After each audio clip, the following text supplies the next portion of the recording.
Black Series, so they better have extended amount of time. I liked it last year whenever... I went live, by the way. Okay, cool. Let's see if we can get him right here. But I liked it last year. Was it Hasbro? I forget. The conventions run together for me. But they were running out of time, so they were just like, figure. Like, we got Luke, we got R2, we got Vader. You know, we got just rapid fire revealing stuff. Honestly, that's all we need to do.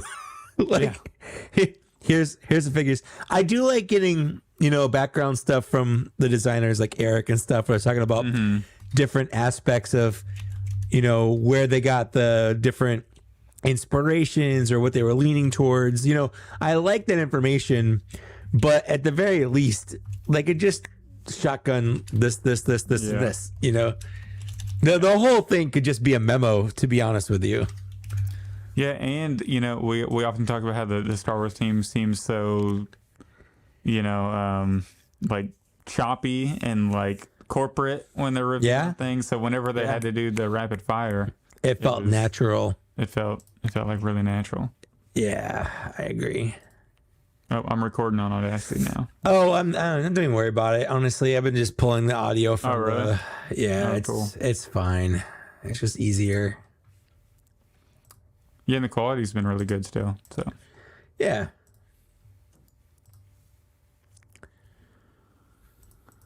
All right. I put the Hasbro Star Wars Celebration stream April 8th, 4 p.m. London time. Was that correct? That's correct. Whatever London time means. I'm pretty sure it's just GMT. Like, I'm pretty sure that's the Greenwich Mean Time or whatever. I like London time, but London in the London time zone. I like London time better. All right, so Patreon intro. Yeah. What? Right. Live. We do that. We are live. Yeah. Hi, Patreon people. This is the part of the show that's just for you. This part of the show isn't part of the actual podcast.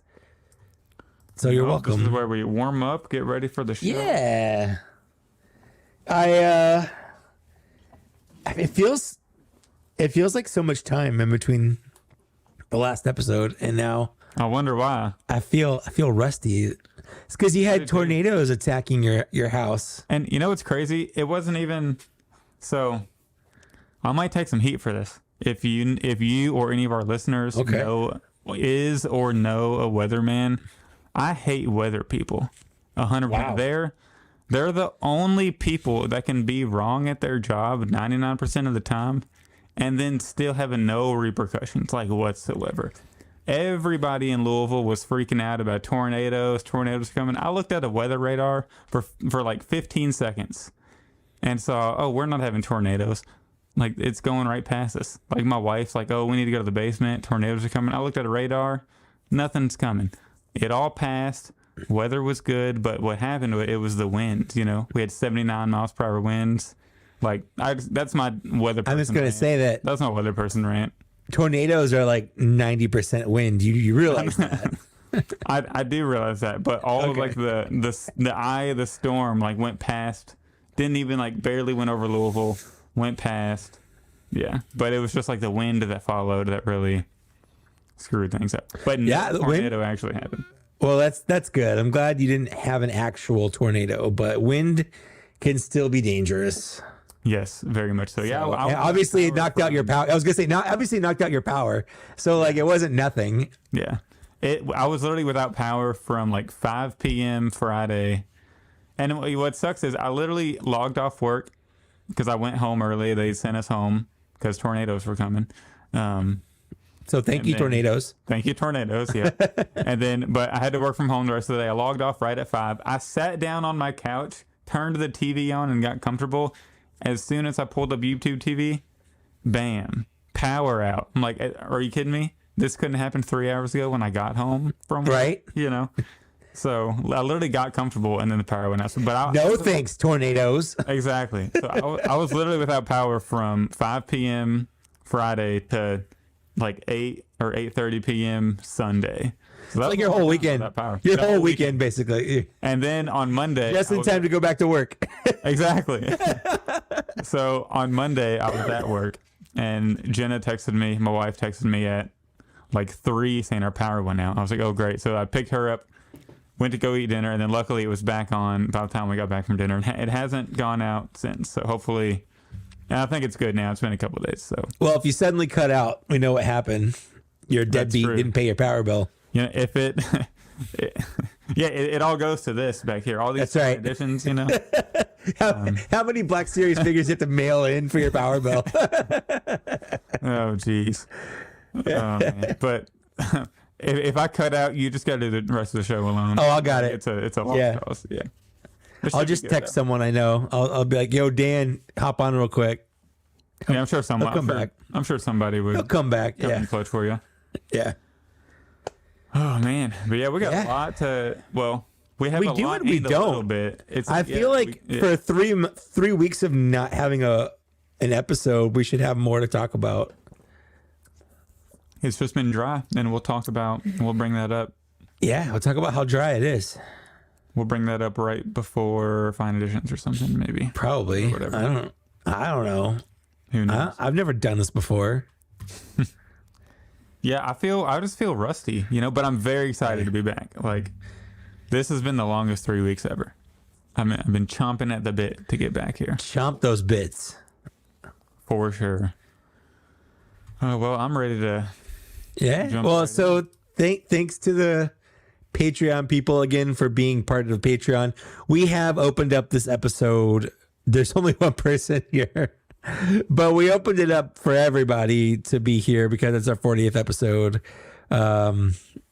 To join us live, and hopefully people can see how much fun it is to be part of the live episode, and maybe bump up to one of the, the tier that lets them do it every week. Like it's kind of fun. So we figure, every 10 or 15 episodes we'll kind of have, or whenever there's a celebration. Kirby Brock is the one person. There he is. Hi, Kirby.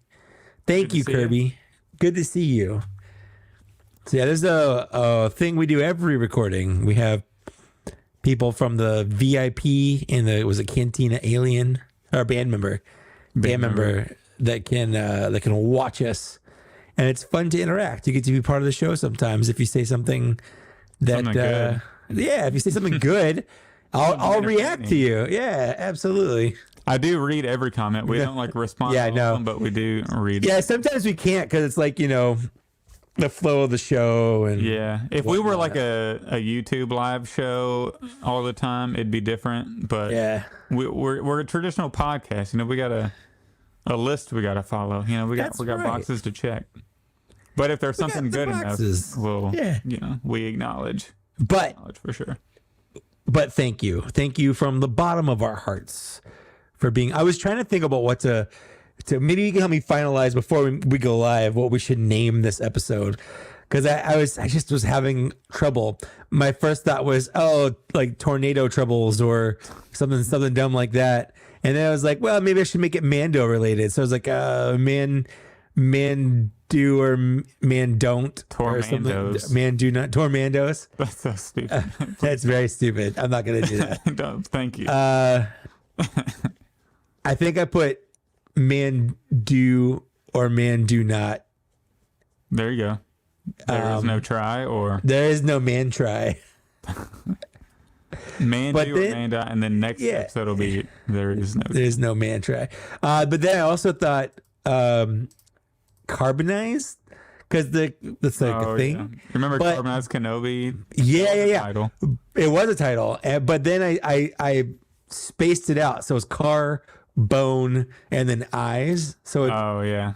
So, because if you say it together, it's carbonized, but people looking at it like carbone eyes, like what the hell? Did Mike have a stroke? So I don't know. So I think this episode's gonna be called Man Do or Man Don't. There is no man try. Perfect.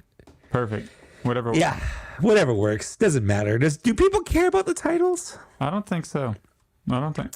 They just see the latest episode and they click, I can't wait to hear Zach's voice. I wonder what t-shirt he's wearing. I'm not sure about that. Fine edition today, baby. Fine editions today. That's we got some fine editions. I have a lot of non-Star Wars, but I do have a couple Star Wars. I have some regular Star Wars Fine Editions, but I don't. I've been cutting back. We'll talk about this on the episode because like I've been cutting back too. I've been cutting back and it's been fun, and we'll talk about it. Well, no. We'll talk about it in Fine Editions part. I feel like it's relevant. All right, that'll bring it to cool. Well, so thank you, Patreon people. This has been your 10-minute Patreon show. Well, this is us warming up, we got to get we're getting how did this start? We would just like banter about dumb shit, and then we were like, how about we just let Patreons see this while we warm up for the show? Yeah, that's basically it. Yeah, because you can't just like start and hit the ground running like into the episode like that. Your muscles are all tight. You get a cramp. Oh yeah. But I'm ready, and let's do it. No, what I'm doing. Oh wow! Gotta do this. Gotta pull it out. I'm doing the whole show, baby. With the Mando mask on. How's the audio? I mean, it sounds like you're wearing a Mando mask. How's the audio now? Sounds like you're leaning closer to a mic while wearing a Mandalorian mask. Or helmet, I should say. Bucket. Mask is not the appropriate word. It's a helmet. You don't pay me enough to show up on set, so this is how I drink my drink. So you could be anyone right now. You're basically the human version of plastic-free packaging. Yeah, you don't know what you're getting, I have no idea what I'm getting. You could be Brandon Wayne. You could be Gina Carano for all I know. It's Patrick. What? Patrick? Oh my God. It's my favorite entertainment expression of Patrick. You get a Lando. You get a Lando. Okay. Buckets. You know what? I'll take a Mando. Or I'll take a Lando. I want the one with the white cape, or the white, you know what I mean, from the Battlefront game. Yeah. The one that the TVC got? Yep. I want a Landalorian. That's what I want. Hashtag save 6-inch. Right? Is that controversial? Am I allowed to say that? Super, super controversial. Hashtag balance the scales. They do need balancing. 6 inches way behind. Way behind. But that's a great way to start the podcast. Welcome to Black Series Cantina, episode 40. We did it, Mike. We hit the big 4-0. We hit the big 4-0. And I'm now of course, joined with Mike. Yep. We now have as many episodes as I have years old on this earth. Oof. Hey, the 40 is the new, 32 or something. That's right. 100%. I don't feel a day over 32. That's how it works. Oh, geez. But we have a great show lined up, I think. We missed a week because of power issues in my area, unfortunately. Yeah. So we apologize. So we just decided to push it back a week. We could have maybe went live on Monday or Sunday night, but it just made sense to get back on our schedule. At that point, why change things up? We record again 4 days later. It doesn't make sense. So, and it's also not necessarily the biggest deal because it's been so slow coming out of Hasbro for Black Series anyways, even though Marvel Legends is, I hesitate to say killing it because I'm not terribly interested in any of the reveals, but they've been revealing a lot. It's been a very heavy first quarter. You know what? Marvel Legends. What's even crazier for me, especially yesterday, and this is going to go into my fine editions. G.I. Joe has a stranglehold on my entire bank account, on my wallet. The Marvel Legends they had 20 or so, counting the Guardians of the Galaxy wave, which we already saw. They had 20, 25 reveals. It was a lot of reveals. I didn't care about literally any of it whatsoever. Did not care about any Marvel Legend they showed off. But I pre-ordered every G.I. Joe that they showed off yesterday. How many they revealed? 6, 5? Yeah, I hold on. I messaged Dan the exact amount because I added it up. I think it was $281.16 if you did everything. Oof. Yeah, and I did. I wasn't going to do. There's a Cobra Valkyrie, like female Cobra officer 2-pack, and I was like, I'm gonna skip that. Like, I don't need it. But the more I looked at it, I was like, okay, It's dangerous. I kind of like. I like the look. I don't like the look of. There's one with like khaki webbing and khaki. It's like tan colored weapons. Don't like that one. But the regular looking one, I'm like, okay, that's good. I like that. That's rad. So yeah, I dropped way too much money yesterday on GI Joe. I thought you were cutting back, Mike. I was. I was cutting back on pre-ordering and stuff, but GI Joe just like they got me, man. Like they got me hard yesterday. The diving guy. Yeah, Torpedo. Cool. I think he's the only one that sold out yesterday. Oh, really? Yeah. So they got. I don't want to go in. 281.28 was my total. I just found it. What's nice is the pre-order, so I can cancel them. You know, if I change my mind, I can be like, I don't know. Okay, maybe I won't get the Valkyrie 2-pack because that was the most expensive at $55. But there was like the scrap iron guy with the little rocket, like tank thing that he comes with. There's the snow job guy with like the skis and all that stuff. There's the bazooka guy where the blast effects that come with the scrap iron guy can be used for the bazooka.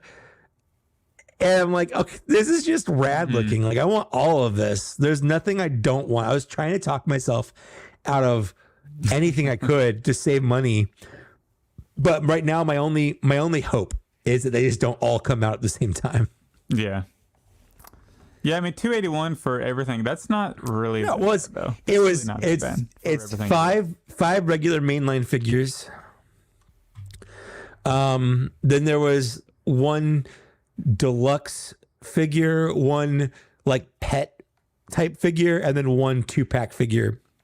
So that's 1, 5, 6, 7, 8, 9 figures, and like 3 of them come with a lot of stuff, like a lot of stuff. Yeah. Blast effects, explosions, gunfire stuff. You know, the snow job guy, he comes with snowshoes and skis and a gun and a sniper rifle and a backpack and ski poles. They all come with like 6 weapons or something. Yeah. It was like there's like a ton of accessories. Yeah, but all of his stuff can go on his like he can pack it all. So you know, like you can have him loaded up, and I think that's cool. He also comes with like an alternate head. He comes with like hood up, hood down, things like that. And there was that comment today on, was it the Out of the Basement Boys, was someone was like, that's where all the Star Wars money's going to. It's going to the GI Joes and the Marvel. That's not how this works. Not at all. That's not how Hasbro's budgets or teams work. Could you imagine, and we were texting about this, could you imagine what Hasbro could do if they didn't have to pay such a high licensing fee for Marvel or Star Wars? Well, they'd be able to do more accessories for sure. Looking at these G.I. Joe figures, imagine that's like a Stormtrooper, a new body Stormtrooper. Yeah. You get like 3 weapons, blast effect, interchange. Like, I know you don't necessarily need interchangeable hands with Stormtroopers. I would take them. Pointing hands. Yeah, pointing. Yeah. Holding hands. And listen, if I bought a hot toy or like a figure art that did come with at least 3 different pairs of hands, I'd feel like I got shafted on what it could have come with. On some level, I have the same expectation. Like those things could still come with the Black Series. I understand why they don't, but they still can and they should. At no point, I know it's like a stoplight. You don't need all 3 lights because you don't use them at the same time, but you do need them for specific situations, Yeah. And I actually think a lot of people are putting their frustration at Hasbro, but I think they kind of need to start redirecting it towards Disney a little bit. A little bit. I feel like the licensing prices might be a little too high. Like I was kind of browsing Hasbro's website a couple weeks ago, just looking at other figures. Like there's it's that game. I don't know. It's like, is it Dungeons and Dragons or something else? Yeah, Dungeons and Dragons. Yeah, that dragon was like $33, and that thing is huge. It has like wingspan. It's like 17 inches. I saw it in store today. It's fine. Like it's big, but yeah, it's big and it's 33. But I mean, we get things that are like Saw Gerrera was 33. You know what I mean? And Saw Gerrera is great. A lot of tooling, a lot of sculpting. I was gonna say that dragon doesn't have a lot going on other than being big. Like he doesn't have cool online. He doesn't have a lot of. Well, I saw him in person though. Like he doesn't have a lot of moving parts. He doesn't have a lot of paint apps. You know, it is big, but that's all it's got going for it. Yeah. Whereas like Saw Gerrera has like 40 pieces and little bits and different materials and different paint apps and it's probably harder to get little bits to work and be scaled together rather than just making a big plastic mold of someone's got to assemble it, someone's got to package it. Like it's not a robot doing a lot. People think it's like a robot. Like they've got people in those factories putting those things together.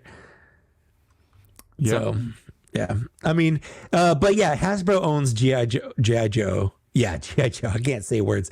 They own G.I. Joe. They own Power Rangers. They own Dungeons and Dragons. They don't have to pay licensing fees for any of that stuff. So they have more room in the budget for those things. Like they just announced for Power Rangers, like an ultimate version of the core original Power Rangers that come with like 5 different hands, little energy effects, like all the different versions of their blaster, new updated bodies with like pinless joints and stuff like that.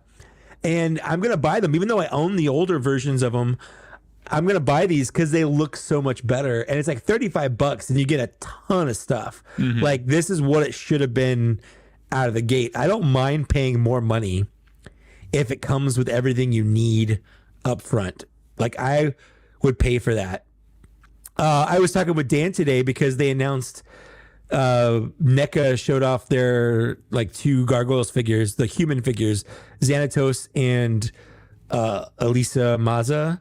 So they're 2 regular human figures, not gargoyles. So they're smaller, but they come with like the folded wings for some of the other gargoyles that didn't have them. And like I don't really want to. I don't want to buy these figures because I only care about the wings, and I'm not spending $40 on a character I don't want. Just to get a folded set of wings, I would have paid, $10 or $15 more on the original figure to get to have those already, to have the wings in there. Because then I'm not buying a figure I don't care about, and that's more important to me than that's kind of how I was with that Mandalorian Ahsoka 2-pack. I really I wanted the cloth good Ahsoka, but the Rey one works just fine on the shelf. I know it's not like totally accurate, but you just look at it. That's what it is. It's great, and I wasn't gonna pay the retail price for just the cloth good on that. I get and that. You got a good deal on your. I did. Return of the Nerd, right? Yeah, $40. Yeah, that was included with shipping, so I would have. I should have done that, but So I do want to chat about ICCCon real quick. I will be at ICCCon in Nashville. I think it's May 26th to the 28th. I'm probably not going to be there Sunday. Going to head back up Saturday night. I'm still waiting on word if I've got approval for the podcasting stage. I never got an email back from them on whether or not I got approved or not. Yeah, I don't know if so. Hopefully they get that worked out soon, because I would like to, if they give me a Sunday slot, I'd like to try to find somebody and try to trade them. Or, but you never know. Out of the Basement boys will be there. They'll actually be staying at my place that Friday night, and then we'll head down there, then go back Saturday night so they can head back to where they live. Don't want to dox them on our podcast, but to their region on Sunday afternoon or morning or whatever. So yeah, it should be a great time. So if you are going, let me know. DM me on Instagram so we can meet up, and I'd like to meet you. It'd be a great I might time. go. We'll see if I'm hoping you can make it. We'll see. If you go, I'm definitely staying all 3 days. Okay. So, okay. Yeah, well, we'll see if they give me an approval and I look at plane tickets and they're not like outrageous.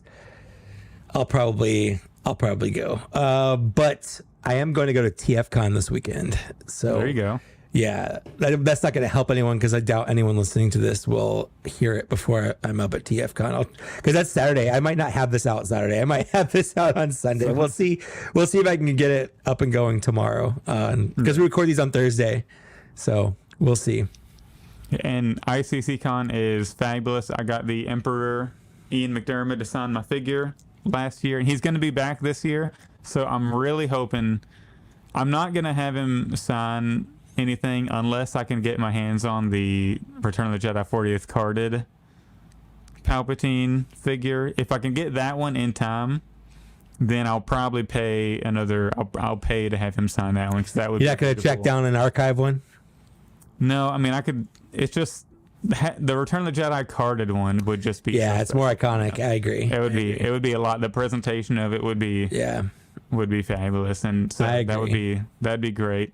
But yeah, I'll be there, and also I would highly recommend anybody in the area to go because apparently the booths aren't as expensive, so the figure prices I thought were like very fair, and I picked up like a ton of loose figures and a couple carded figures when I was there, so I would recommend anybody go. It's a great time.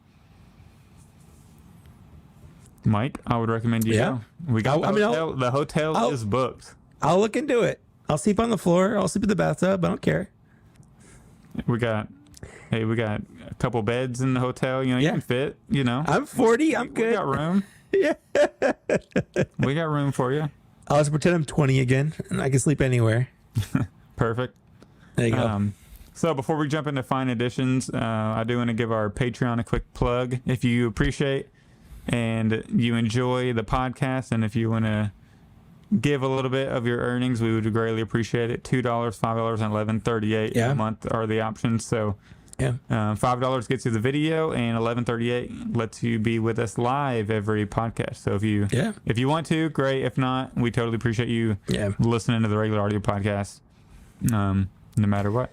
Yeah, we don't take sponsors, and we've been approached. So don't think that it's not because people haven't asked. We have had opportunities to have plugs and insert ads into our show, either our own or the ones that like the services toss in, random commercials. But we don't want that. So, if you want to support us, you can, and we're very thankful, and you get little bennies, little benefits for it. And we occasionally do giveaways and things like that for the Patreon supporters. We just did a crazy 12 figure giveaway for Christmas. That was nuts. That was nuts. Yeah. And then it took like 2 months to get those figures out. It did, but we got them out. Everyone got them. So that's right. We can't promise we're going to give away 12 figures every time, but we do figure giveaways very often. I think we've given away at least almost 20 figures at this point since we started in September. I've shipped out a ton of figures. Yeah. Because every time I see something on like a really good sale and it's a pretty solid figure, I'm like, that's a great giveaway figure. Yeah. Somebody should get this for free. Yeah. And these aren't like rose Ticos. Like we've both given away a hunter, a bad batch hunter. So these are good. And I still have Obi-Wan and Anakin and a Hawk Clone Wars figure sit in my closet. So we'll see. We'll see. That's pretty interesting. Yeah. So 100 Patreon members, and you'll give away that Obi-Wan. Yeah, if we get to 100, absolutely, that'll be the grand prize. We're at 45 right now. I just checked. Perfect. So moving into fine editions, this segment brought to you by. I'm joking because we don't do ads. No, we don't do that. Fine editions. Mike, you want to go first? You want me to go first? No, I'll go first. Yeah, I've got some. I thought I didn't have any, and like today, I went to GameStop. And I picked up another one of these rocket launcher troopers from GameStop, because I said in the last episode, if I saw one in stores, I'd buy another because it's so good. You need two. But the fun thing about that is this actually isn't the one I bought today. This is an empty box. This is the one I bought today, and I recorded a video last night. And it kind of just dawned on me is like I used to have to put the figure back in the box to do reviews. And with these closed boxes, you don't have to do that anymore. Like nobody knows if there's a figure in here or not. I do, but you don't. So as a reviewer, this is great. I like it. So I got another. I used my $5 for being a pro member or whatever. So I got that, and then real quick, you know what I just realized PFP is going to be great for. Mm-hmm. As podcasters, we can say we're giving away this. And nobody knows what's inside, so it's going to be like something super desirable, but on the inside it's going to be like, Tala or something, or just some some future. Are you saying Tala is not super desirable? I'm just saying in the future it might not be, just something random. I was trying to think of the most random name I could think of. It's a bunch of Jar Jars I got for cheap at Aldi's. Yeah, it'd be Rose Tico, like you said. Yeah, there you go.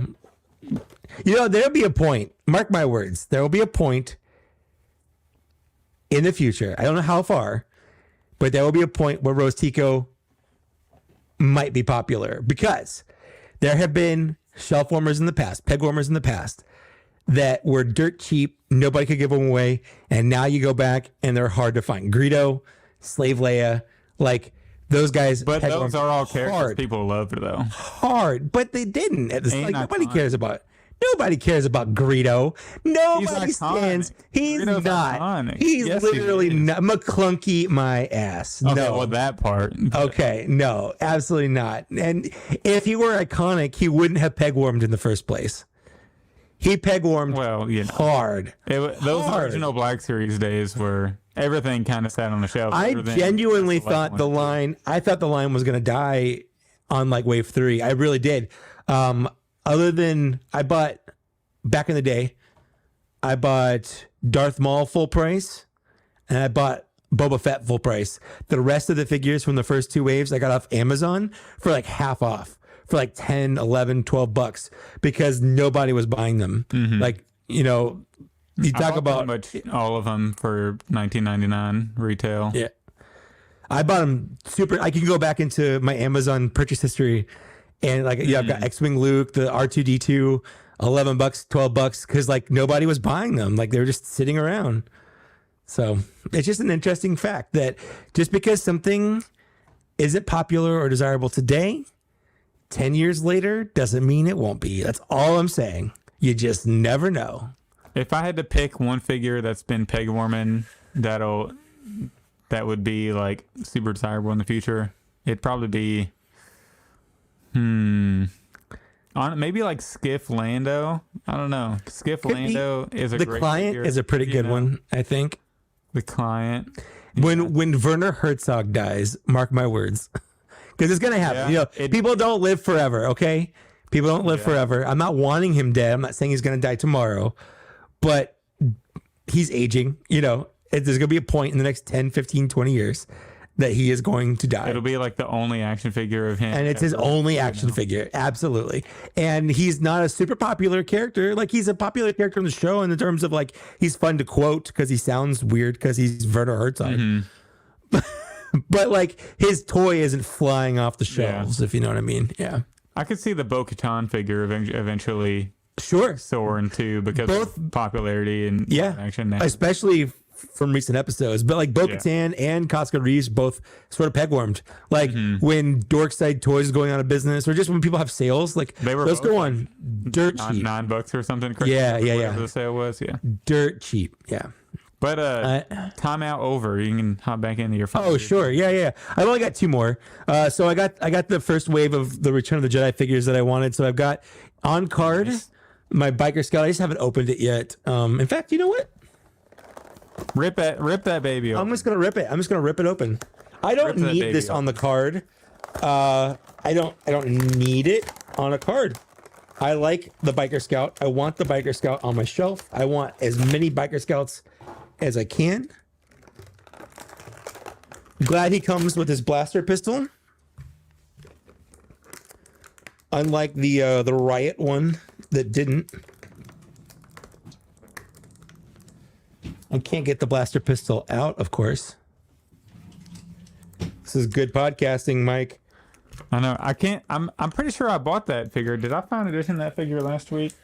I don't know. I remember you did buy it. Yeah, I got it with my Wicket, but Yeah. I don't really know where it is. Well, speaking of which, that's my other fine addition. Is I've got little Wicket. It's open. I've got little He's Wicket. so here. awesome, isn't he? I do wish that he had knees. I don't think he needs all the weapons he came with. I understand why he has them. They are But- all newly sculpted.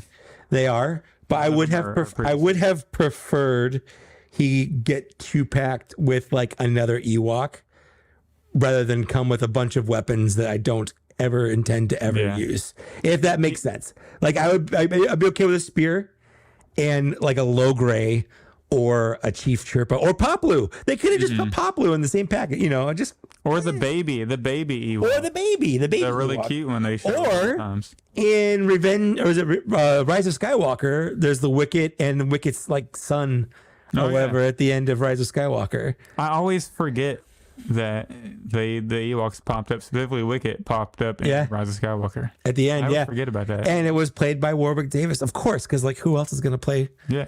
Wicket the Ewok? Anyways, I do like him. He's a good little figure. He's little, especially for the price you pay.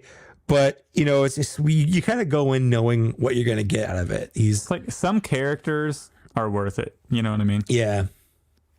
Like some characters are just worth it to verify that you're gonna have it, and it's not gonna, you're not gonna miss out finding it in stores or anything. Yeah. The original Wicket was the same thing. It was just a single pack Wicket on a card. So in this instance, I'm okay with it. I'm still gonna get the Poplu when he comes out, and I'm probably gonna do a little video on all the Ewoks because I never did one for Tebow.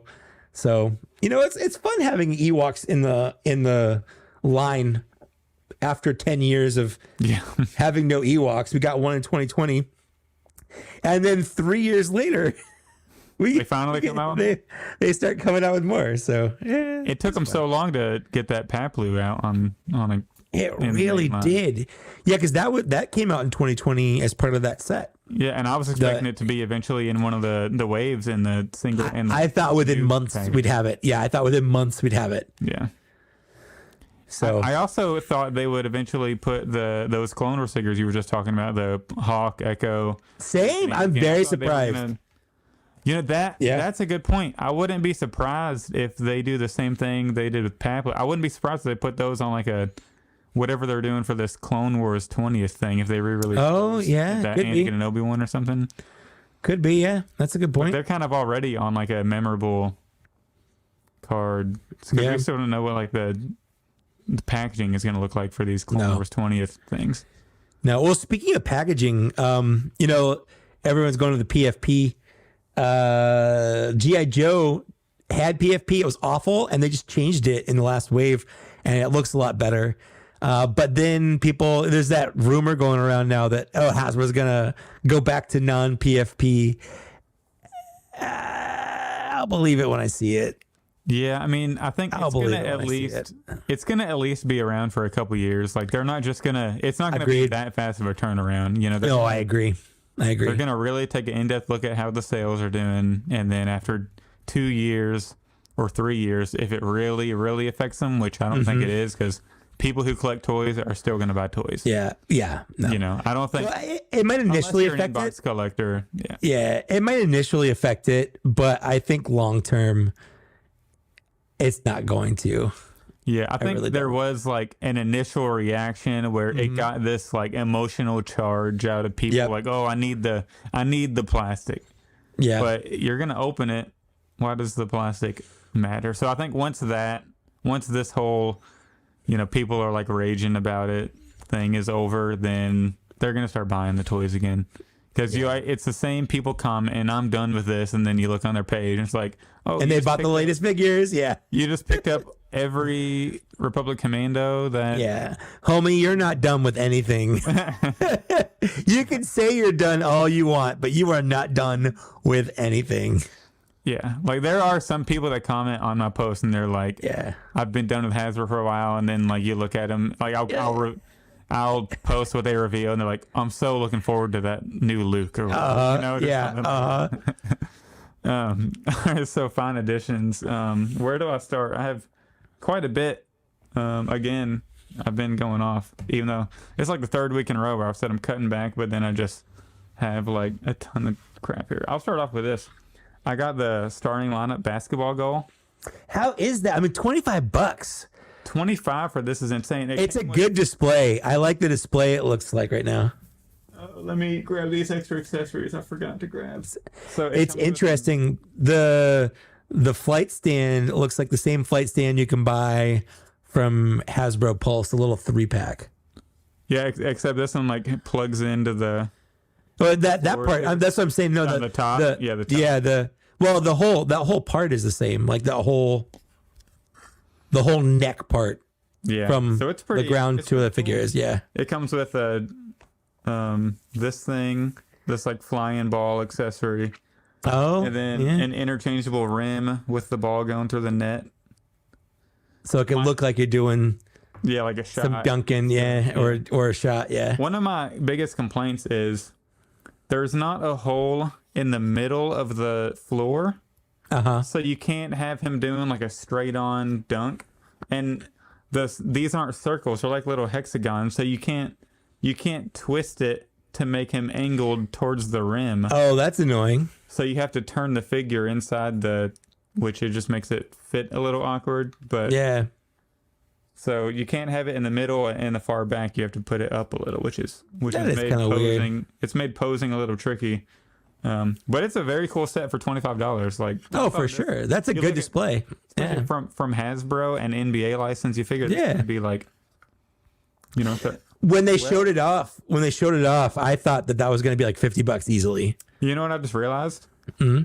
Even though the package had NBA logo, the NBA logo isn't anywhere on the actual figure. It's the SLU starting. The starting lineup. I wonder if that made it a little cheaper because it's not. Could be.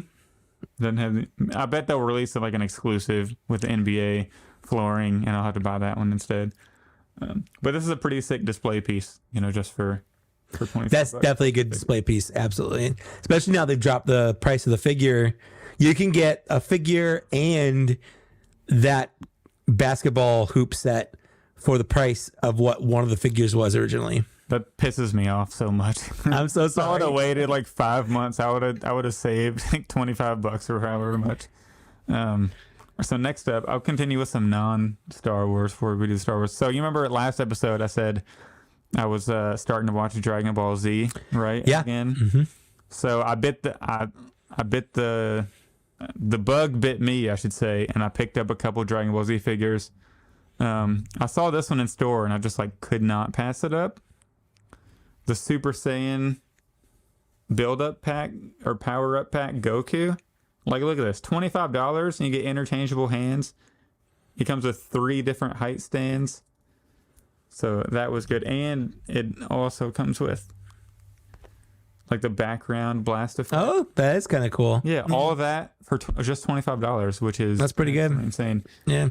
Buying these has made my appreciation for the quality of Black Series go up a bit, because these are nice, and I know they're $19.99 without like all the power packs, but the quality of Black Series and Hasbro figures are just so much more. And I know the SH Figuarts figures are better, but for like $19, for just these figures, you can't go wrong.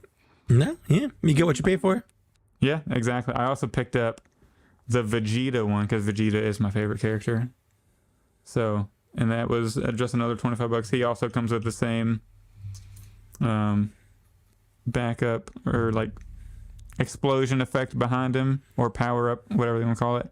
And then I picked up, since Vegeta's my favorite character, I needed the Saiyan Saga version of him because I think I'm going to try to put like a dark wash on him to make him look a little less bright. Yeah. I have the Figure Arts version of that version. Oh, no, yeah, this is the best looking Vegeta. Yeah, I agree. The whole series, the whole saga. Yeah. So, and for free shipping on Entertainment Earth, oh crap, I dropped him. I needed to pick up a Krillin. So I'm going to have a solid DBZ set. I'm not going to go too hard into this, but... You got to get the core Z team, the Z Fighter team. I do. You got to get a Piccolo. You got to get... Mm-hmm. I'm keeping my eye on... You got to get Gohan. I'm keeping my eye on Final Form Frieza. There's a First Form Frieza that I put on pre-order. that was like an exclusive with like a ball coming out of her. Yeah. His hand. Frieza's always been a girl to me for some reason. Everyone's That's like, weird. it's the voice, man. It's the voice. I have to, but watching it, he's a guy. But have you ever seen the Dragon Ball Z abridged show on? Okay, you should watch it. But one of the jokes they do on there, because they basically take it and they cut out all the filler and they make it funny, but the core story is still there. And in fact, it's whenever I get the hankering to rewatch DBZ, I usually just will go to YouTube and watch the DBZ abridged because it's faster and more entertaining. But one of the jokes they have is that Frieza is a princess. Like he's daddy's little princess and stuff. It's really funny. Yeah. And actually, I'm watching Kai, and I just today got to the part where Kai's also good because they cut out all the filler. Yeah, Yeah. So I just got to the part where Goku just killed Frieza. Well, killed. He didn't kill her. No, he doesn't Jesus kill him. Christ, I did it again. He didn't kill him. And then they just now wished Krillin and the others back. So the end of the saga, basically. The end of the Frieza saga, and then Frieza was just found, and they just like meched him up by the dad, I guess. Yeah. So King Cold, and then you got the whole Trunks thing coming in. Yeah. Yeah. So I'm excited to watch the story. I've played the video games when I was younger, and I never really watched it. So You never watched it? I've understood the story through the Tenkaichi Budokais and stuff. And they just announced Tenkaichi 4 is coming. I knew Tenkaichi. I'm probably gonna get that. I had I'm calling it love now. Live stream Black Series Cantina, Mike versus Zach. I'm kicking your ass in Tenkaichi 4. We're gonna stream it. So that'll be fun. But I'm having a good time getting back into it. And I just feel like I needed some representation on my shelf because it was a big part of my childhood. Sure. You know, I'm kind of getting back into it, so I needed something. Yeah. All right, now Star Wars time. That's what everybody's here for. What do I start with? So Mike wasn't happy with me when I sent him the text, but I picked up 2 more of the 501st clones. It's just so many of those, and it's not even a good mold. But you got to understand. I understand. The theatrical look. It's the visual. It's the visual. I get it. $20 each. I went to that's a good price. I went to a little local action figure comic thing. I thought it was going to be a lot bigger. They had 1 booth of action figures, $20 each. I need at least 2 more also because I plan to print the Jedi Temple stairs. So I got 2 more on the way at least, hopefully. So if you're gonna do that, you need a nice brown robe for Anakin. I know. I'm actually trying to. I was messaging Uncle Sam's Cantina, the person who runs that. I'm actually just because of recent. How can I say this? Recent knowledge of Anakin in the Black Series, hoping to be re-released. Mm-hmm. I was actually messaging him trying to maybe buy his the custom head he made. It's the Hot Toys version, but miniaturized. Like shrunk down. Yeah. Yeah, I think that's the best looking. Oh, for sure. Head, like by far, because he also has one with the red eyes and the. So I was messaging him, seeing whenever he's going to bring that back, and he said around spring or summertime, hopefully. So we'll see. It'll be expensive, but it'll be worth it. Then I picked up. I was in Indianapolis a couple weekends ago, and then popped in a toy store, and I found this guy for $25. I figured I'd give him the little patrol shield. Oh yeah, no, Luke made. Yeah, it just looks so absolutely. Good. The Imperial patrol officer is one of my favorite. It's like Biker Scout, and then right below that, the Imperial patrol officer. And it's so good. And this just shows you like they wouldn't really do this nowadays in Black Series. His little mini blaster has paint on it with a silver handle and tip. It's so. And I think part of the blaster comes off as well. The little like extra piece. Oh, does it? I think so. Mm-hmm. The little like scope thing, or I dropped it. Oh, it's on the ground now, so I'll mess with it later. It's lost to time. Yeah, it's probably lost to the Carbon Monster. But yeah, this dude he's been on my Amazon wish list for a while, and he floats around like 25 to 29, give or take. Mm-hmm. And then I saw him in person. I didn't know he came with this baton, by the way, and it was just kind of plugged in on the side. Mm-hmm. Saw it in person for $25 in Indianapolis, and I was like, I need something from the trip. So I picked it up. He looks like super sick in hand. Really excited. Yeah. That's a very fine addition. So that'll go on the solo shelf, I imagine. I need more figures on that shelf. And then friend of the show, Dan Larson. Oh, that's right. Was kind enough to sell me his Padawan Obi-Wan figure. I was very excited. He wanted $20 for this. I said, that's ridiculous. That's way under market. So I sent him $35 for it. Shipped. $35 shipped. I felt like pay for shipping, give him some extra bucks. But he only wanted $20, which was very nice of him. But I felt bad giving him that much under market, Yeah, for sure. So, yeah, that means I don't have to open my carded one. That's right. And I got this. And unfortunately, that's the one that came with the alternate hands. But it's so dumb that one it's so comes with alternate hands. And didn't they flip that with the Qui-Gon? Or is yes. The carded one doesn't come with the alternate Correct. hand, right? Yeah. Correct. Yeah. It's literally ridiculous. Whoever did that planning at Hasbro, you can shove it, But yeah, so big shout out to Dan Larson for making me not spend a crazy amount of money and getting a figure I've been really wanting for a long time to be able to open. And now I don't got to make a lot of people mad and rip that card open. I'm not even an inbox collector, and I would have been mad if you opened that. You know how many views on TikTok I would get though if I did? Oh, so many.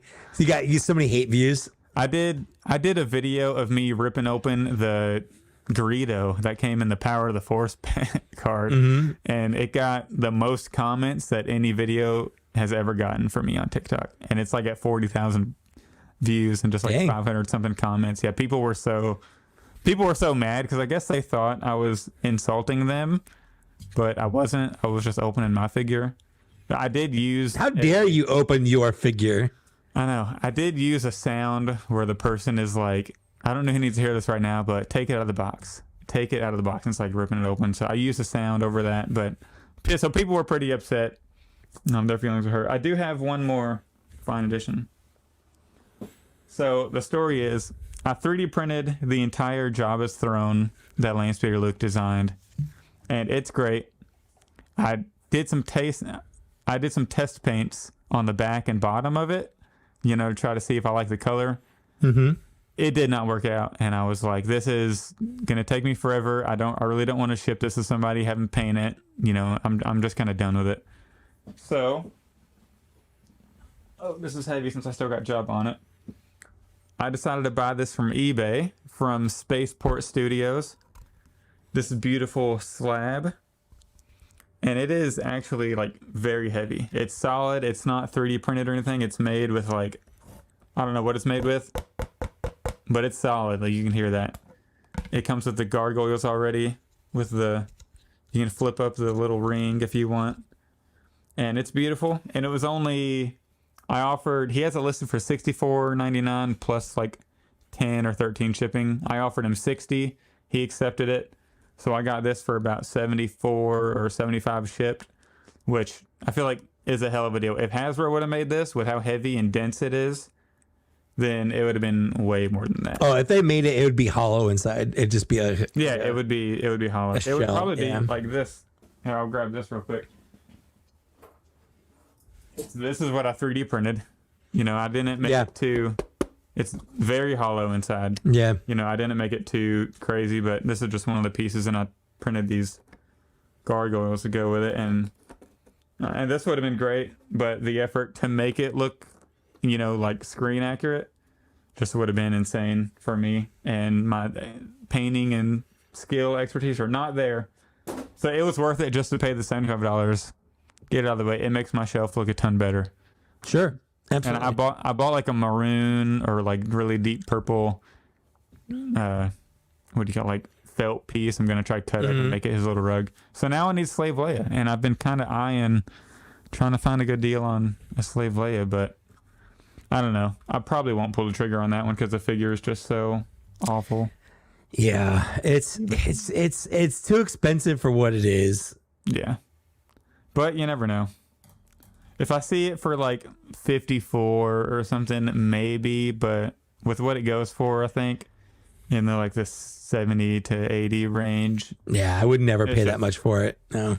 Yeah, it just sucks. I used to have that figure. That's just one of the ones I sold whenever I got out of the line. If I just would have, if I would have kept that one, just if I would have forgot. If you could tell yourself to go back in time, like don't sell this, would you choose that over the Shadow Squadron?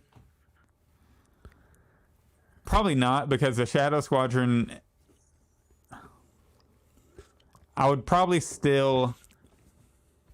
Wait, what was the question again? If you could go back in time and tell your younger self keep one keep one of those figures, would it be the Shadow Squadron or the Slave Leia? Probably Shadow Squadron, because I know how much it costs to buy, but at the same time, maybe keep the Leia, because if I buy the Shadow Squadron set in the future, it's actually worth the price. I was gonna say, didn't you just bought one, right? And it was like 100 for how much? 125 or 130 or something like that. I feel like that's kind of worth what you paid for. That's true. And my Amazon affiliate money hit, and I got like $90 or something, and that's basically what paid for it. So yeah, you're right. I would do that. I would tell my younger self, do not sell the Slave Leia.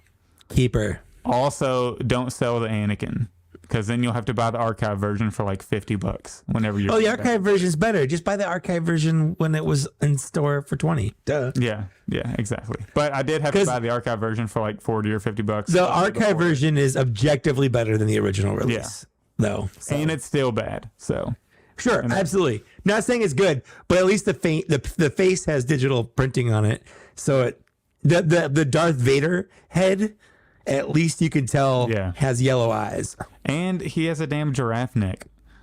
He does have a giraffe. We just need a new Anakin. Like, I'm on the subject. We need a new Anakin. No, we absolutely Hasbro executives, listen. Get off your original trilogy ass and give me a new Anakin. Okay, and rant. News. All right. What do we got on news? We have 3 weeks of news, which is 4 things. The first one we just added on because I checked it. We were checking, since we pushed our recording back, I wanted to see if it would get in the way of any future episodes or things. So Star Wars Celebration is probably the next time we're going to get any major Black Series news. And that is a month away. We're recording this on March 9th. Star Wars Celebration is April 7th through the 10th. So it's Easter weekend in London. So we looked on their website and saw that Hasbro has a Star Wars and Indiana Jones panel at 4 p.m. London time, which is going to be like noonish, 11 Eastern, and like 7 Pacific on that Saturday. So you're gonna have to wake up basically like work hours on the weekend. That sucks. Basically, yes. I can. Well, the nice thing is I can just go take a nap after it's done. That's true. Well, unless they reveal something you're super pumped for, you're 100%. Yeah. No, you're absolutely right. But yes, so we're probably gonna have a drought. They have been doing Mando Mondays, so we might get something. Like I think they've had 2 so far, and we haven't had any Black Series news. Oh no! One of the things we have was part of Mando Monday, wasn't it? I didn't get that. Shut up. I don't know if it was. Okay. Wasn't. Well, I know they revealed like the retro Boba Fett figures as part of a Mando Monday. They've done a what's it called? A Micro Squadron. Micro Squadron. That was it too. So we've had some Mando Monday reveals. So there could be some random Monday in the next couple weeks. We could get a random Black Series reveal. I'm not holding my breath. It's been slow, so it's been slow, but we definitely will get something on April the 8th. I think they're probably saving most of it for. I would assume so. That has to be why the first quarter has been so slow. Yeah, it has. Yeah, to be, right. Yeah, it just has to be. But we also I originally deleted it. We had it on last show, but then I was like, it's kind of but I realized I hadn't started yet. So I guess the Target Mando Mania starts the 15th of March. So maybe Wednesday we'll get something. We'll see. We'll see. Or the next one. It could be a Target exclusive. Who knows? We'll see. Yeah. Well, it's interesting because at the last reveal, the Fan First back in February, that we covered 2 episodes ago, they said they weren't going to do pre-orders really anymore. They've got pre-orders for was it Ki-Adi-Mundi, but that was it. Yep. But Marvel Legends still does pre-orders, and G.I. Joe still does pre-orders because I just pre-ordered $300 worth of G.I. Joes yesterday. So it's interesting that the Star Wars team is taking that approach to it. Yeah. Yeah, I thought it was maybe to direct sales towards Hasbro Pulse a little more, try to get stuff in stock and people get the impulse purchase, so people can't cancel the pre-order. Yeah. But if they're not doing it across all their lines, then that kind of bunks that a little bit. So we'll see. I guess it's just what the Lucasfilm wanted them to do, or just the Star Wars. Yeah, I wonder. Yeah. Who knows? Could be something they're trying, up first and see how it works. Yeah. And I don't mind it. Like, a lot of the stuff isn't stuff that's going to be hard to get. Yeah. I mean, literally, it doesn't affect me at all because I just talked about how I'm going to stop pre-ordering things as much. I say that, and I just pre-ordered $300 for G.I. Joe. But in my defense, that's like the first thing I've pre-ordered this year for the most part. Like, I haven't. It's March, and I finally made a pre-order where that's a huge improvement. So I'll take that. I'll take that. I didn't say I wasn't going to pre-order anything. I just said I was going to cut back, and I have. So exactly. We've both been doing good. My wife actually said to me, she said, I've noticed less boxes like showing up on the porch, and I said that's because I'm cutting back. A lot of this stuff's hitting clearance, and I'm tired of paying $33 when it's on sale at Best Buy. 4 months later for $10. Especially if it's not something you love. If it's something I love, I need it. I don't care if I get it on sale. I'll do that. But if something I'm like, it's fine. Like the that carbonized 2-pack, the Amazon, the one with the Nedby and the one over. No. I wasn't gonna talk about that one. I was gonna talk about the other one. The Royal Guard. The Royal Guard. Yeah. Yeah. Like, I'm not gonna spend $70 on that. But if it goes on sale for 30 or 40, I might pick it up. Yeah. And because the Royal Guard looks like he'd be really cool. He does. He looks cherry. And they're carded, which is something we'll talk about whenever we cover the most recent review. It's true. So this is kind of older news, but GameStop bumped their price, and it was kind of controversial. Yakface. It was. And everybody was pissed. GameStop bumped their non-exclusive price to $26.99, and then everybody was mad. I wonder what happened, because I noticed a couple days after that they put it back down to $24.99. So I wonder if it was a glitch in the system, or maybe they realized people were pissed and weren't going to buy them. Yeah, it's one of those two things, and there are people that are, it was a glitch, and there are people that are hard staunch. No, we saved it from our complaining, and there's no way you're gonna ever convince either one of those people that they're wrong or right, because there's no proof either way. It's however you want to see the situation. What happened was they did raise them, and then a couple days later they lowered them back. Me personally, I was surprised they weren't that price already, because back when figures were $20 everywhere else, GameStop sold all of their figures for $23.99 or $22.99. Yeah, they always had a $3 markup over the regular price, regardless. Like, I remember, I found all of the Deadpool wave that came with the Build-A-Figure Sauron, because I really wanted Sauron for my X-Men shelf. Love Sauron. He's a big pterodactyl man. What's not to love about him?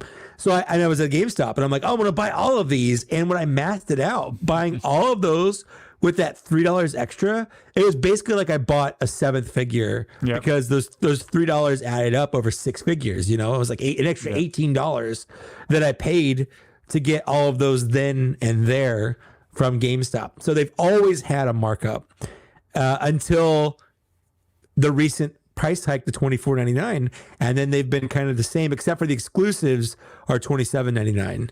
So they put that $3 on their exclusives. And now they have Scorch $1 higher than Fixer is right now. That's true. Actually. That's true. Which is, I guess, because he's so new, or they're expecting him to be the popular one of the four. Yeah, I mean, they're gonna try to put that money somewhere, because here's the thing, like there's not a lot of markup on these toys. People think that there's like a 50% markup on these. At most, like Target makes like $6 or $7 on these figures. Yeah, I think, was it Lane Speeder, Luke? I hate to credit the wrong person or not credit somebody, but somebody, I think it might have been Luke, said that they were talking to somebody and they found out that Disney takes $7 per figure. Yeah, something like that. Yeah, it's off the top. Yeah. Yeah, and Hasbro's wholesale price is $18 to the retailer. Yeah. So retailer makes $7 per figure, Disney makes $7. So that leaves Hasbro not a whole lot of, Yeah, there's not a lot of markup on there. So Hasbro makes what Hasbro makes. For me, it's more about like the Targets or the Walmarts or like the little stores, like the Nerd Zoics or whatever, the toy snowmans, where like they're just little. There's like one to two man operations, buying cases of figures at wholesale cost, selling them for retail or a buck or two more for retail. Like Big Bad Toy Store has $1 markup from retail on all their figures for the most part. Because like that extra $1 adds up, because it's not a lot of markup in the first place. So I don't begrudge any of that, honestly. Yeah. Like I get it. I understand. You're trying to make money. There's stores. That's their thing. They're not in this for charity. They're not altruistically giving us toys. Like they're doing this to make money. Like that's how our economy works. That's how our society works. Like, there's capitalism, baby. Capitalism, man.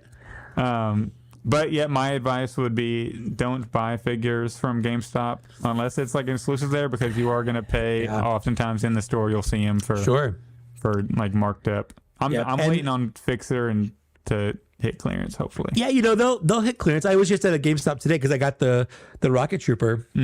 I used my my monthly $5, because I always forget. I haven't used it in the last 2 months, so I've lost $10 worth of money. But they had like the blue Royal Guard there for 30% off of $28 or whatever. I bought, whenever I got that one, I bought him for.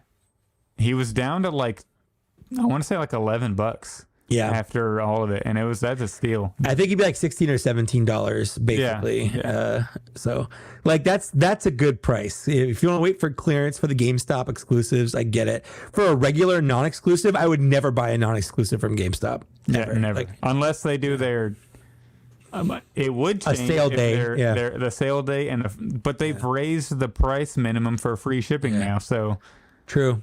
It's like hard to even pre-order from GameStop or buy from GameStop, because you have to buy so many figures now to get free shipping, where it used to be just two figures. You'd hit that $50 and you get the free shipping. Well, they wisened up. They saw what we were doing. Of course, we say that, but we both bought Bodhi Rook from GameStop.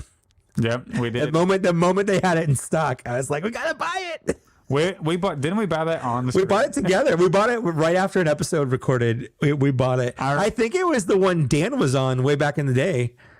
It might have been, like our. I think it was. That was a good. I forgot all about that. That's a good time, because Bodhi popped up, and then, of course, like we shouldn't have done it, because 6 months later he's like $12. Yeah, but I had him. I've had him for 6 months at that point. I know. Yeah.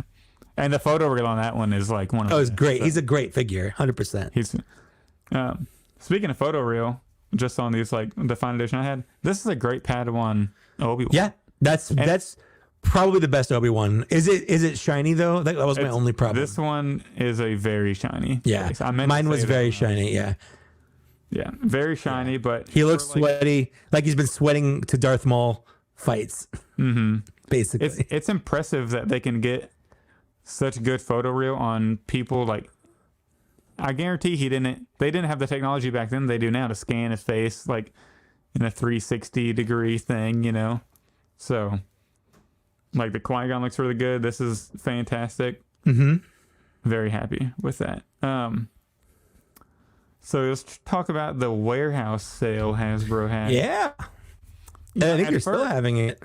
It's still going on. So at first I was a little, judgy or criticizing about the warehouse sale because I am a premium member, so I did get the 35% off. Mm-hmm. But if you it goes until Sunday the 17th. Sunday the 17th. So, yeah. So probably a day after. Oh yeah, so that's a pretty good amount of weight still away. But at first it didn't seem like a great deal, especially if you could do if you're not a premium member and you do the 30%, because you have to get it to $75 to get the 35. Correct. The sale. But if you're one of the people that wanted the Darksaber and the original price is what, $280 something or $280, yeah. And then on sale you can get it for $180 or $190 or whatever it was. Yeah, it's a big chunk off for sure. That's a really big chunk off. So it's a great sale if you need something that's expensive. It's not necessarily a great sale if you need some action figures. But I did go on there and I added some figures that I needed to my cart, and I'm still debating on if I want to pull the trigger. And for 3 figures I don't have that I would like to have, I think it was the let me pull it up. The holiday clone trooper, like the gingerbread one, Mm-hmm. Oh, why am I not logged in? Okay, there we go. So I need these 3 figures. No Hasbro Pulse. I am not a robot. It's making me select cars right now. 1 second. How many cars? How many of these are cars? Identify cars or you're a robot. You know how much pressure I feel right now to try to get this, to try to get that fast so I can talk about this. All right, so 3 figures.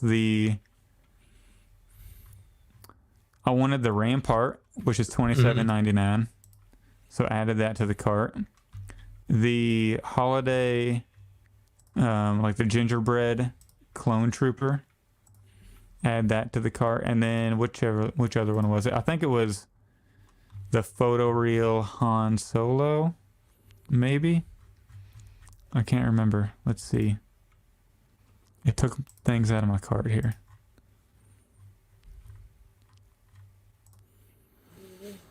Well, I keep looking at stuff. I don't know. Like there's stuff that I'm like, I don't have that, or it'd be nice to have another one, like the security droid or the Obi-Wan Force Effects lightsaber, $279, 35% off that. Yeah.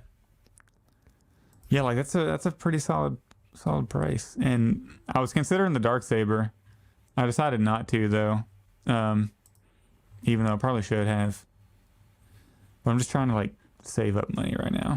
That's the problem. That's what I'm at too. Like at this point, I'm just buying things to buy them because they're a good price, not necessarily because I want them. So I'm gonna type in warehouse. Was it warehouse 35, right? Yeah, warehouse 35. And it sucks that these are all $27.99, the ones I wanted. So the Han Solo photoreal, the gingerbread clone trooper, and Admiral Rampart, $18 each, and the total's $54 for those 3. That's not bad at all. That's pretty. And since you're a member, you get the free shipping. So it's, and the free shipping. So it's $54.59 shipped, which is so. Yeah, that's not a bad deal, really. I'm considering throwing in another figure into there, but maybe because I need another Kenobi Darth Vader, just because. Since I have dioramas now, I just need a Vader on every shelf. I thought you were going to say because you have diarrhea now. Yeah, that. Because you have diarrhea now. Yeah. But I am trying to save up some money. No, absolutely. I'm in the exact same boat. Especially I just don't want stuff. I don't need it. I don't really need the holiday clone trooper. Yeah, you know what I mean. It's that minimum price that's kind of getting me because basically you can't get out of it without spending at least $50. Because 75, on there that. Yeah. And do I need a Rampart that bad? He's another. I want the mouse droid though. That's the thing. I need that mouse droid. And in the Bad Batch, he's been a better character this season, I thought, in the minimal episodes he's been in. I don't think he's going to be in any more episodes. He basically got set up to take a fall. Yeah. See, I hope they're not done with him completely though. I hope if he knows that the Bad Batch is alive, then maybe he can get out that way. But yeah, that's true. But yeah, so you can, if you are a premium member, you can get some really good deals on some things. But if you're not, then if you're not, the 30% off isn't that good because you still have to pay for shipping because they don't have the minimum free shipping anymore or anything like that. And I was excited. I thought figures were going to be like $15. You know what I mean? I thought it was going to actually be like a warehouse sale. I should have known better because when I clicked on it and it was like 35% off, minimum $75, I was like, that's just kind of crazy in my opinion. Yeah, that's not a warehouse sale. That's not a warehouse sale. That's just a sale. It's just a regular sale. They're just calling it a warehouse sale. Yeah. It's a marketing 101 right there. 100%. That's all it is. Yeah, I mean, if there's any big things you want for 35 or 30% off, it could be like the helmets, the sabers. It's the cheapest you're pretty much gonna find them for the most part. And I'm pretty sure the Dark Troop or the Dark Saber sold out now. It is, but they still have the Obi-Wan Kenobi one, and they still have Rey's. So yeah, see, I would consider the Obi-Wan, but me and my wife just made like a pretty expensive home purchase, so yeah, don't necessarily want to. I'm trying to not spend too much cash right now. So we did get a Yak Face rumor. The Luke and Grogu building pack that was pipelined. Yep, is going to be $44.99. How do you feel about that price? Well, I mean, isn't that the price that the Luke and Yoda was? Yeah, but you could technically count Yoda as a figure. Grogu's an accessory. Yeah, Grogu is an accessory. It's like saying a build-up pack for like Mando is $45. Because they did a really good job on that, the way the Yoda looks and fits in the bag. No, that's one of my favorite figures in the line. Yeah, you're not wrong. It's a weird choice if it's true. But to make a real judgment, like knowing what it is and a price is one thing, but until you see it, that's what's really going to cement for me.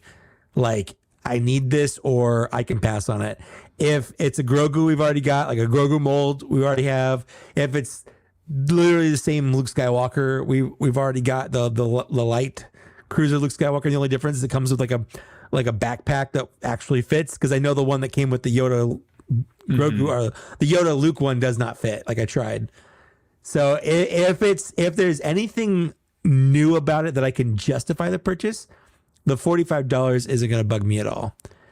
Yeah. But if it's basically a rehash of things that we already have, like the 3-pack, the Grogu, Mando, Ahsoka 3-pack, where it's basically 3 versions of the figures we've already had, although the Grogu is slightly different. I have to see it to make a final judgment.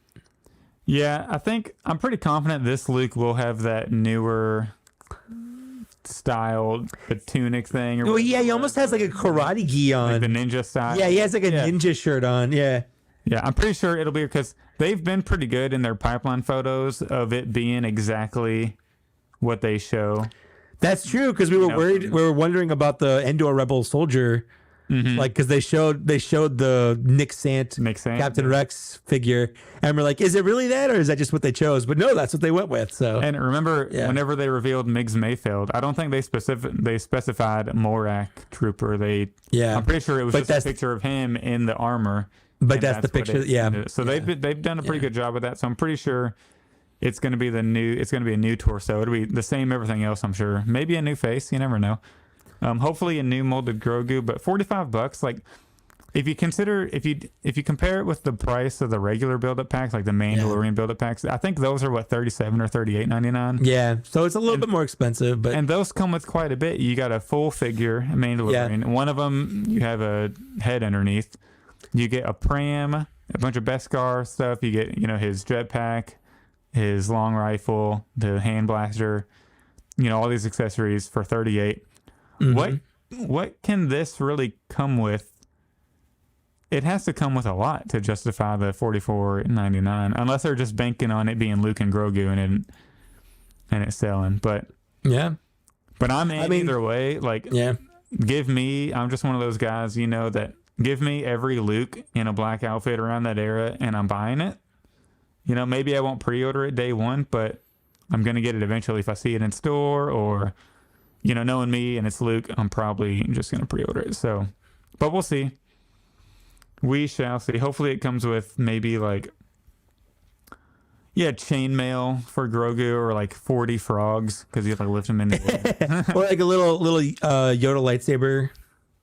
Yeah. The little, Yoda lightsaber would be good.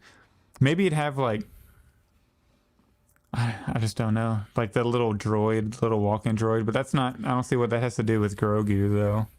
Yeah, I'm gonna let the reveal happen before I make any final judgments. Like, no, I'm not super stoked on the price. Don't get me wrong. I'm not like, yeah, Hasbro, charge me, daddy. I'm not doing anything weird like that. But like, if I see it, and I'm like, okay, like I want that, and this is the price for it. I'll pay it. I'll reluctantly pay it because I want it. Or I'll be like, no, I don't want it for that price. That's not what I want. And I will let everybody know. Just a reminder that even the Luke and Yoda 2-pack hit pretty deep clearance after a while. So don't feel pressured to get this one like right away. It's not going to be something that's going to sell out instantly, I don't think.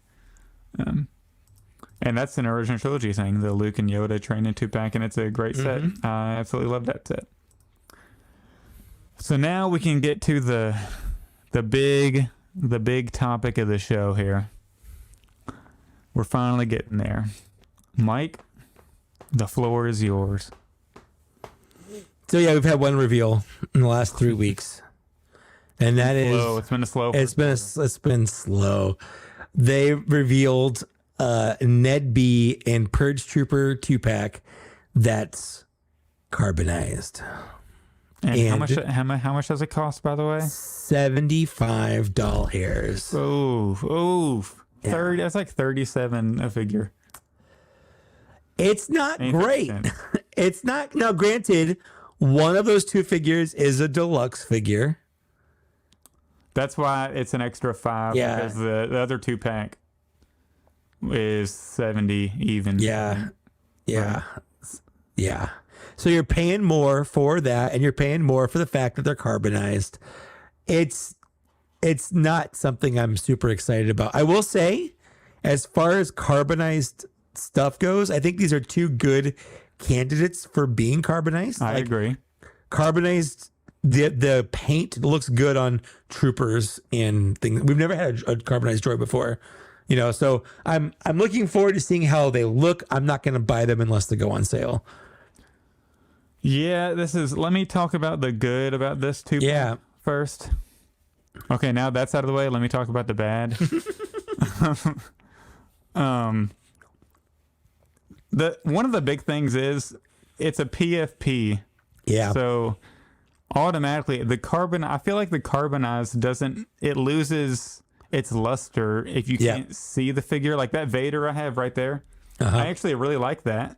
I love the blue figure and I love the blue packaging, the little, holographic carbonized packaging. But what's the point in getting the PFP version? Because a lot of people display those in package. I do. I don't display much in package, but right now all of my carbonized figures are in package, hanging on my walls. Yeah, because they're shiny and they're pretty. It's the display because you have the figure. You already have a different version of the figure on. Yeah, I don't need a shiny version next to a regular version. Yeah, there's no reason to pose this blue Vader on the shelf, fighting Luke or anything. Yeah. It's just, the carbonized doesn't work with PFP. So, I was hoping they would move away from carbonized, knowing how the PFP is a thing. Well, there's that Yak Face post that said that they were going to cancel it, but I guess they're not.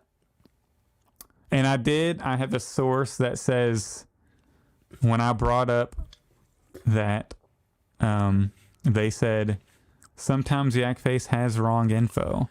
So they didn't confirm or deny, but sometimes they You think they leak wrong info to see what he posts, try to track down where the leak's coming from? 100%. Sources said.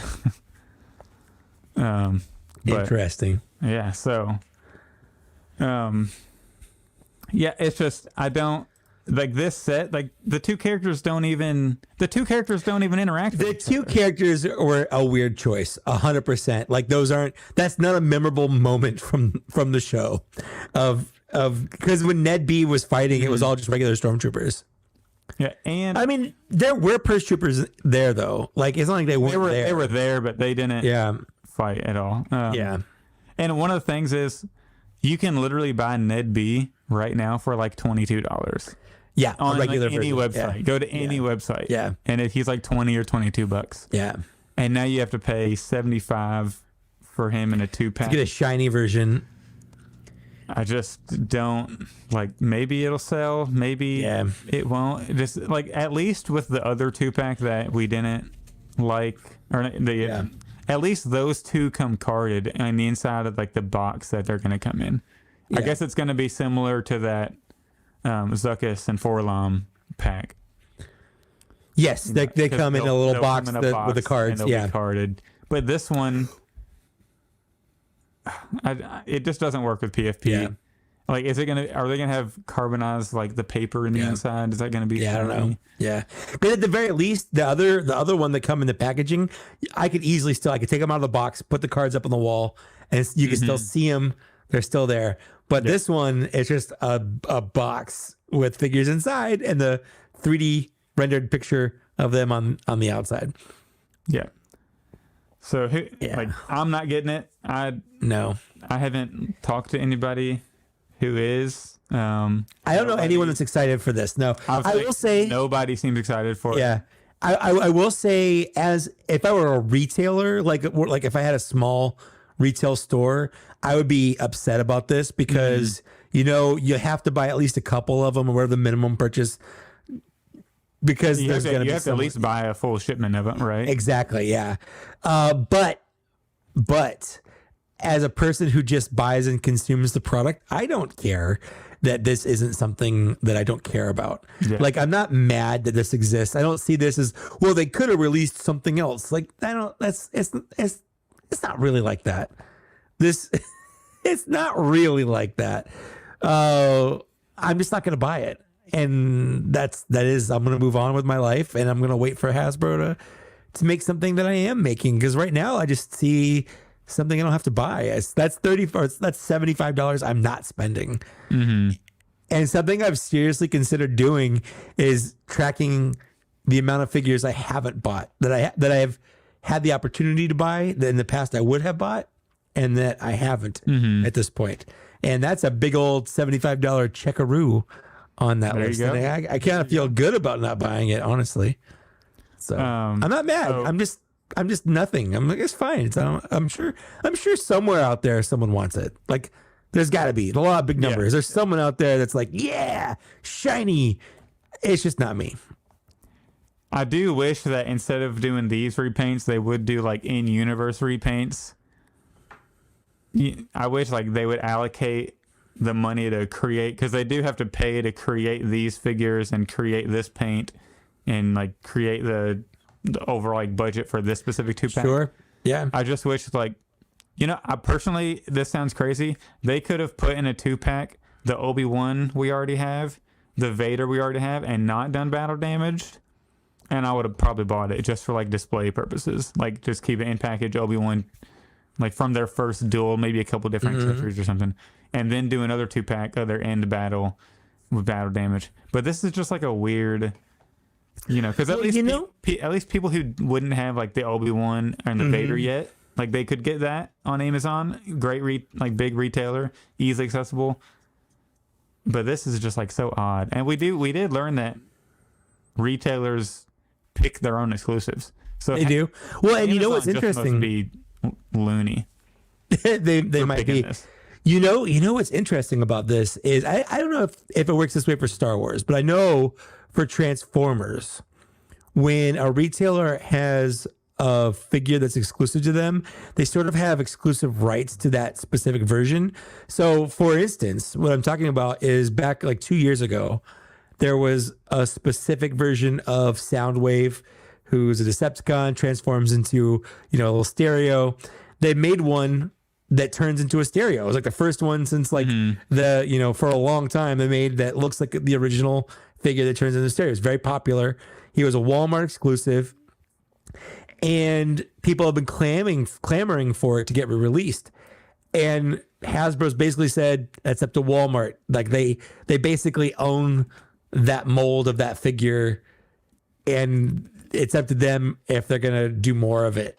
It's like they have no control over that. So it's interesting if maybe that's not true for Star Wars, because obviously the Purge Trooper was is a Walmart exclusive. So I'm very interested in what the difference is there. Yeah, and we've been seeing lately a lot of the GameStop exclusives will end up on Big Bad and Entertainment Earth and all that. So I wonder if Hasbro's lately, and it seems like they've started to put a window on exclusivity rather than. Well, I think a lot of what's happening is the people that the stores that have those exclusives are basically they're releasing that stock. Like they're giving up their rights to it, and it's being purchased by those other stores. Yeah. Either way, like it's better for us because they're going to re-release some of these exclusives. That's why I'm hoping maybe they'll do a re-release of those Clone Wars figures, because those are so sought after. Yeah. That a lot of people weren't able to get them, or a lot of people, if they want them, they have to pay $40, $45 for them. So re-release those, call it your Clone Wars 20th anniversary, 20th anniversary thing in the special packaging that if they're going to do any. I don't know. Have they confirmed they're going to do special packaging, or are they just going to put the little logo on? Haven't seen any. Probably. I don't think they've talked about that at all. Because we haven't seen the packaging for Ki-Adi-Mundi or anything like. No, or we saw Jesse. Jesse's is a regular.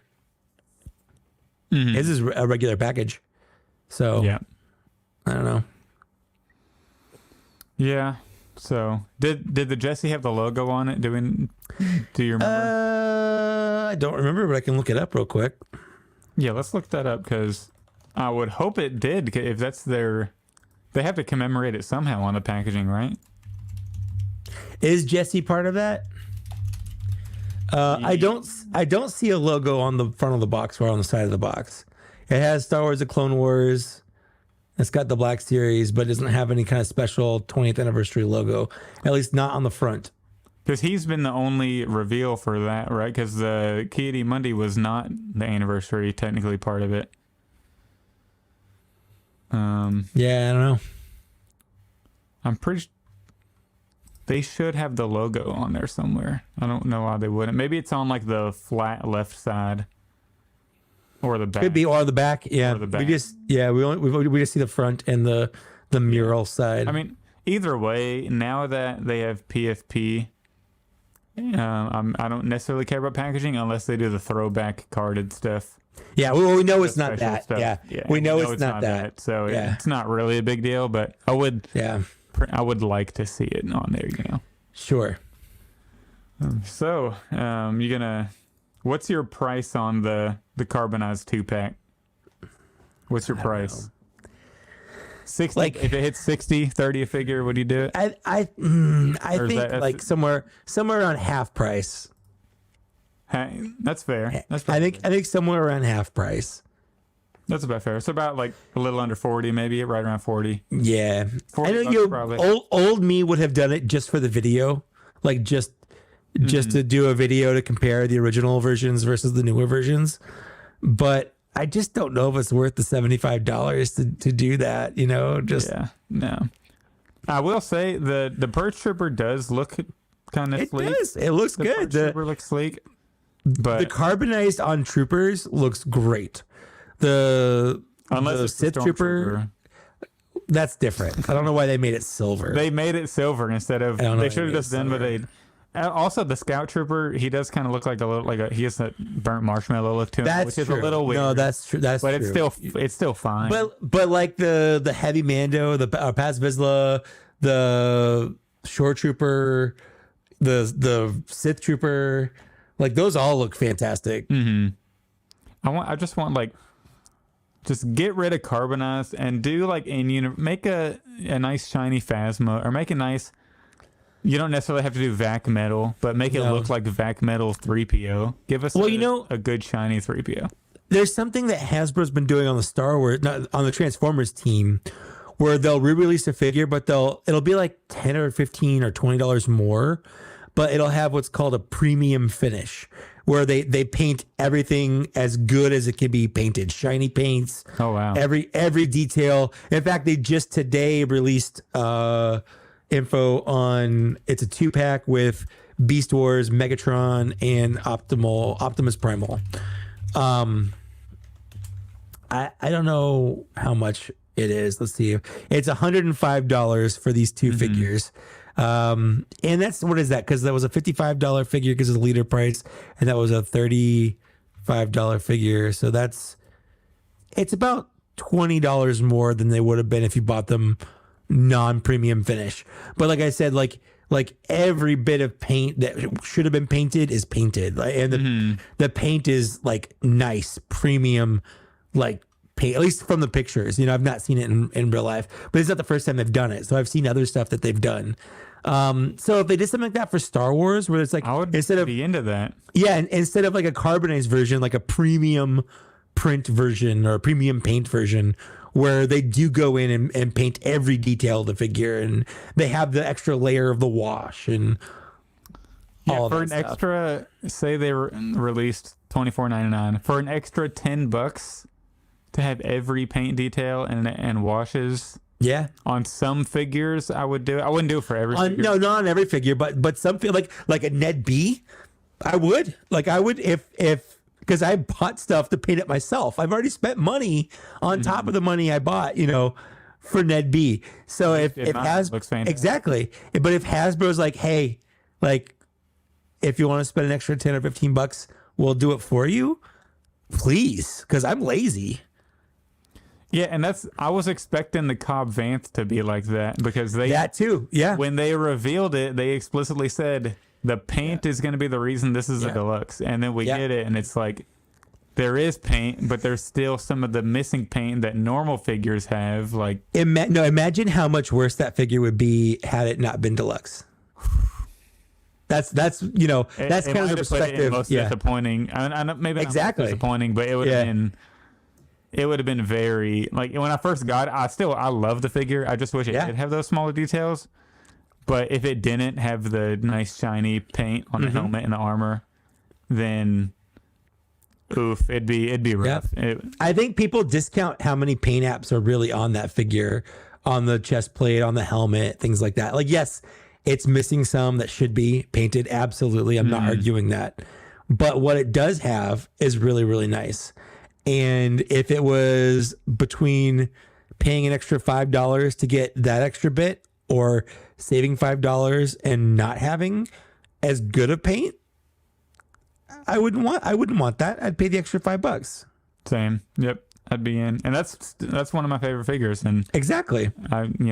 You can, a lot of people on social media, they can't acknowledge the bad things without raging about it, but you can acknowledge shortfalls of Hasbro without wanting the whole team to be fired, right? Like, no one's perfect, nothing's perfect, but it doesn't ruin everything just because it's not perfect. Yeah So any last thoughts about the carbonized 2-pack? No, I mean, I feel at this point, we as a collective collector society, we're pretty much over the gimmicks, the credit collections, the carbonized. I don't mind things like the gaming greats or the comic that are mostly repaints. I agree. And a lot of heavy reuse. I like that because we're still getting something kind of new versus a lot of those they're kind of creative. Yeah. And they're in universe is a thing. Like somebody. Like, a lot of people complained about the Republic Commando figures, like, especially whenever that first one, the boss, was revealed. Like, that was a really hot topic. But it goes to show there's somebody who wants the in-universe stuff. And I think that's just the pool of people who want the in-universe stuff is a lot bigger than the pool who want the carbonized stuff. Agreed. So I just want them to lean into that. Yes. Just a little bit more. Yeah. Are my final thoughts. But, Yeah, if Amazon wants to, if in the end, if Amazon's the one that wants to, get these exclusives and that's what they were looking for, like, more power to them, I guess. Good luck. Good luck to you, Amazon. I would love to see Amazon's like balance, well, not like overall company balance sheet, but like this purchase specific, profitability on it, because I just really want to see how much of these figures they would have to sell to make profit on it. And I know Hasbro probably doesn't have to sell as many if they pull in what they already sold from the originals with it. But I would really like to see if Amazon is even going to make money or how much profitability they would have. I would love to see that stuff. I'd love to be a fly on the wall on like a market Zoom meeting, just like in there listening to what's going on and like what the numbers are and things like that. And they must still be making money on carbonized, because if they pull the plug on bigger ships and other items because they're not making money on them, but they keep going with carbonized and they keep going with credit collection. Yep. If someone was buying it and it was me, if Mando Mania is a damn credit collection, I'm punching the screen though. See, again, if it is credit collection, if it is, again, I'm just going to see something I don't have to buy, and that saves me money for something else that they do that I do want to buy. So I don't feel as bad when, if there's like 5 or 6 releases of these types of things that I'm not buying, but then they have like a whole wave of like, $300 worth of G.I. Joes or Star Wars that I do want.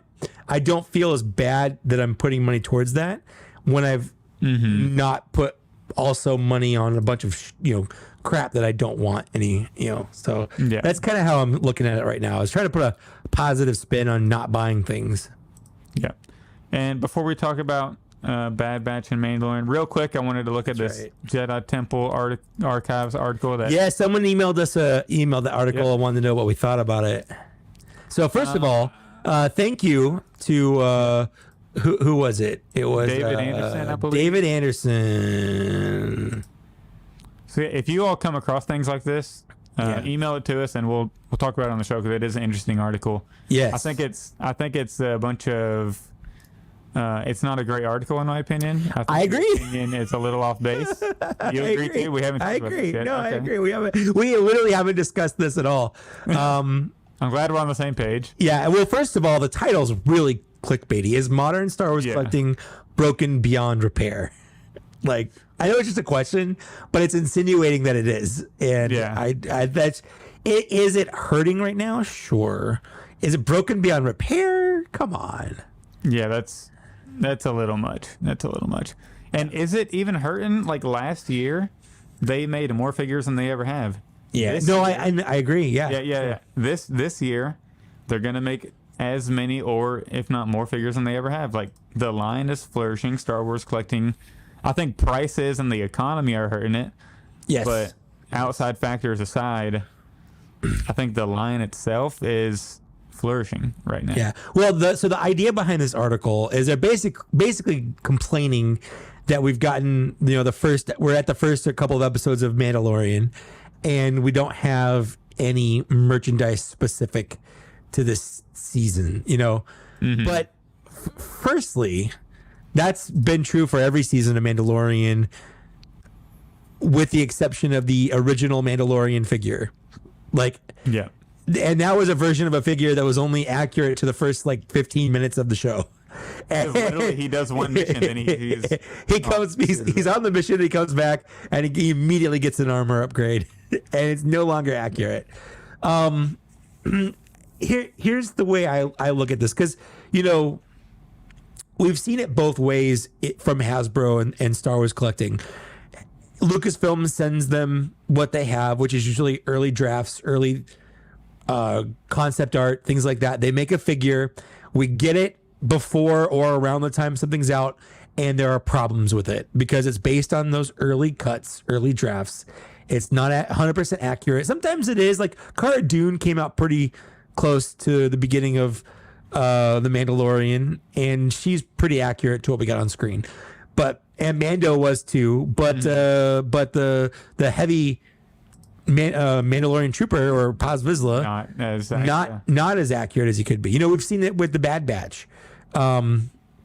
So we get issues like that versus, okay, we didn't get him right away, but now Hasbro has time to give us a better version.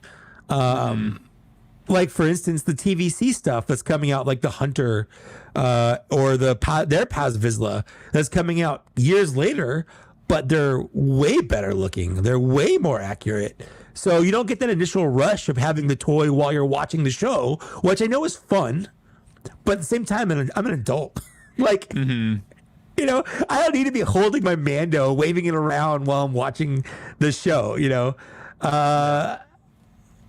I'm going to be like, yeah, I want that figure. I've got a list of figures I would love to see from the first 2 episodes of the show. I even written down a HasLab or 2, you know, that I'd like to see. But at the same time, I'm okay waiting for it if it gives us a better product. I don't think they have to strike while the iron's hot and give us simultaneous releases anymore because I feel like we've been burned by that in the past, and I kind of want to see what they do when we get, you know, when they have accurate stuff. So, yeah. And so the first thing I want to mention about the article is they go through this list of figures that they should have done aside with the launch. And the first one they mention, or the first picture they show, is High Magistrate Grief Karga. Now, I don't know about you, but they've already done 2 Grief Kargas. They just did one. They just did one too. They literally just did one for season 2. If this person was running Hasbro or Lucasfilm, whichever, and they said, you know what, let's do a High Magistrate Grief Karga to launch season 3, fans are going to be ecstatic about that. Like, after you just did one, like, a wave ago, not even, that wave is still releasing. Are you kidding me right now? That's so out of touch with what the Black Series has to offer. Like, now, I mean, personally, I would jump on it. I would expect it to be deluxe. I'd want to come the little droids. I want the little droids that they can hold on to his better be a cloth cape. Has to be a cloth cape. If he's not a cloth cape, you've already messed up. But at the same time, I 100% acknowledge what you're saying. While we haven't seen evidence yet of the current Magistrate Karga from season 2 shelf warming, I'm no inclination that it won't shelf warm. Like, it's a great figure. He looks great. He's objectively better than the original Grief Karga, but sadly he is going to shelf warm. And it's these characters that you can't army build. You can literally only have one of them on the shelf unless you buy multiple for customization reasons. If you already have one on the shelf and they release a second one and then you want them to release a third, how many Grief Kargas do I really need on the shelf? Like, Lando is an original trilogy character, and he sits on the pegs for a while.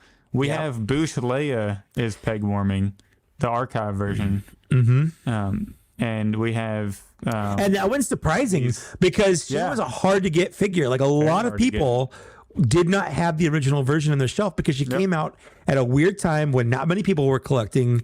She wasn't in wide distribution. I never saw her in stores, the original. I got mine from Entertainment Earth because I bought a case with her in it, you know? So, like, that one's kind of baffling to me.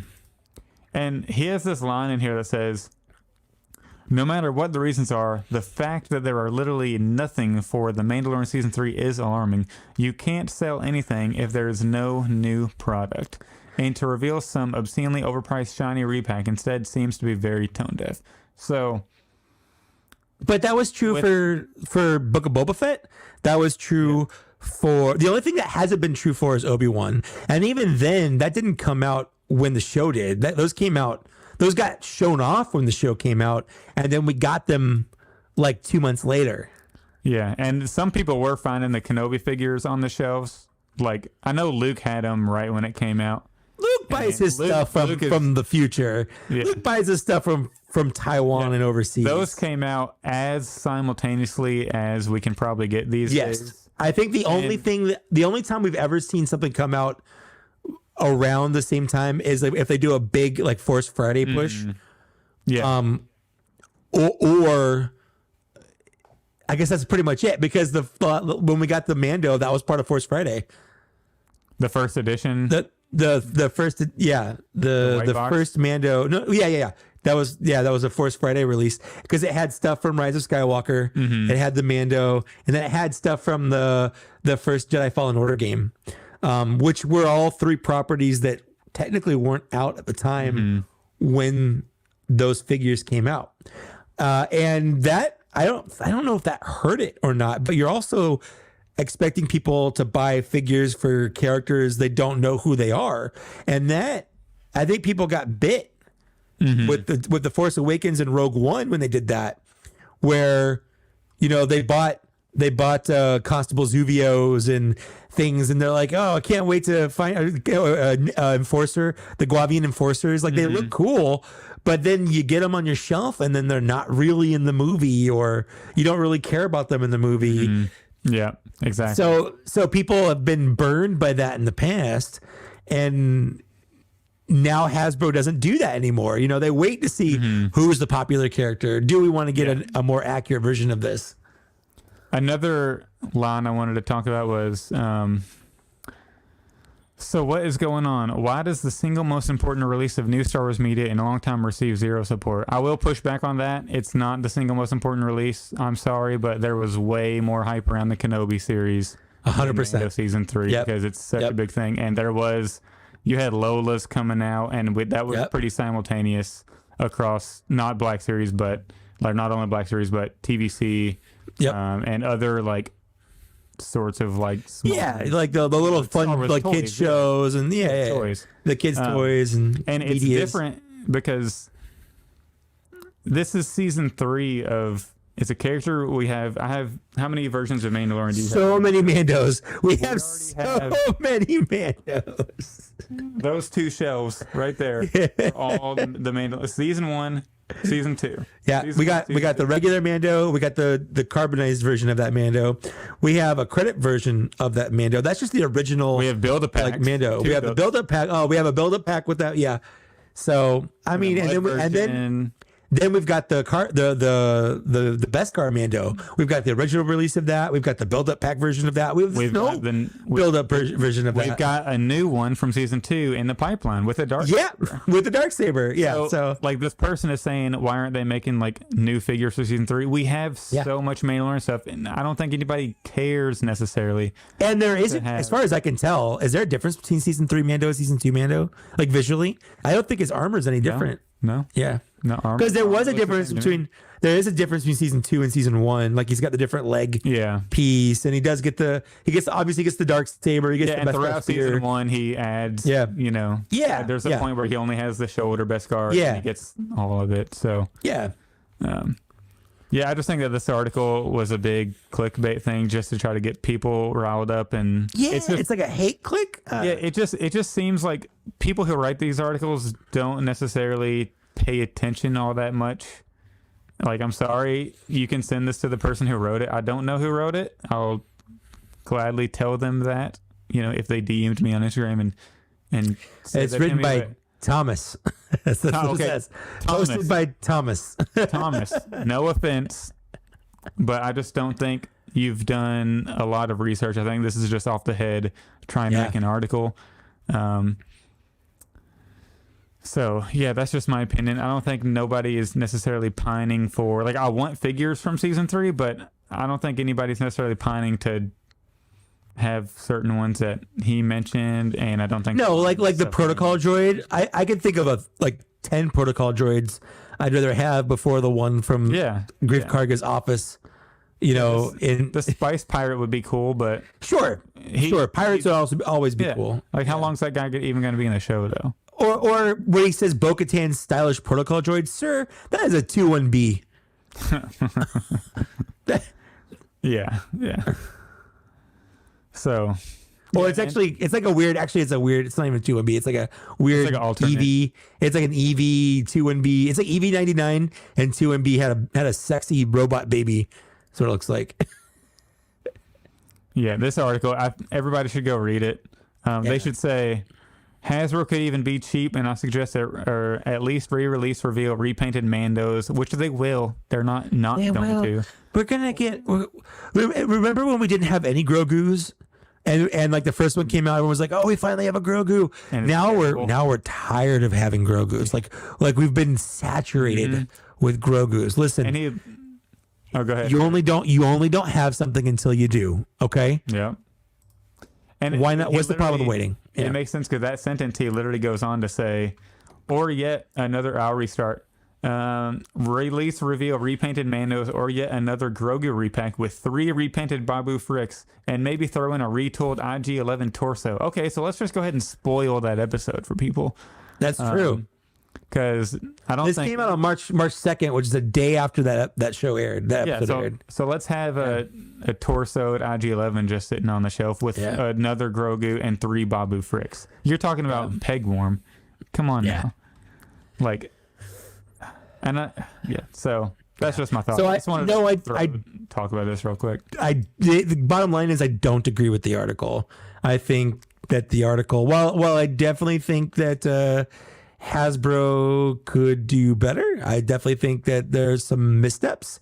I don't think it's broken beyond repair. And I definitely don't agree with any of the choices that this person put. Yeah, I think this is just it's just an article trying to get clicks, in my opinion, and it's very half baked. Yeah.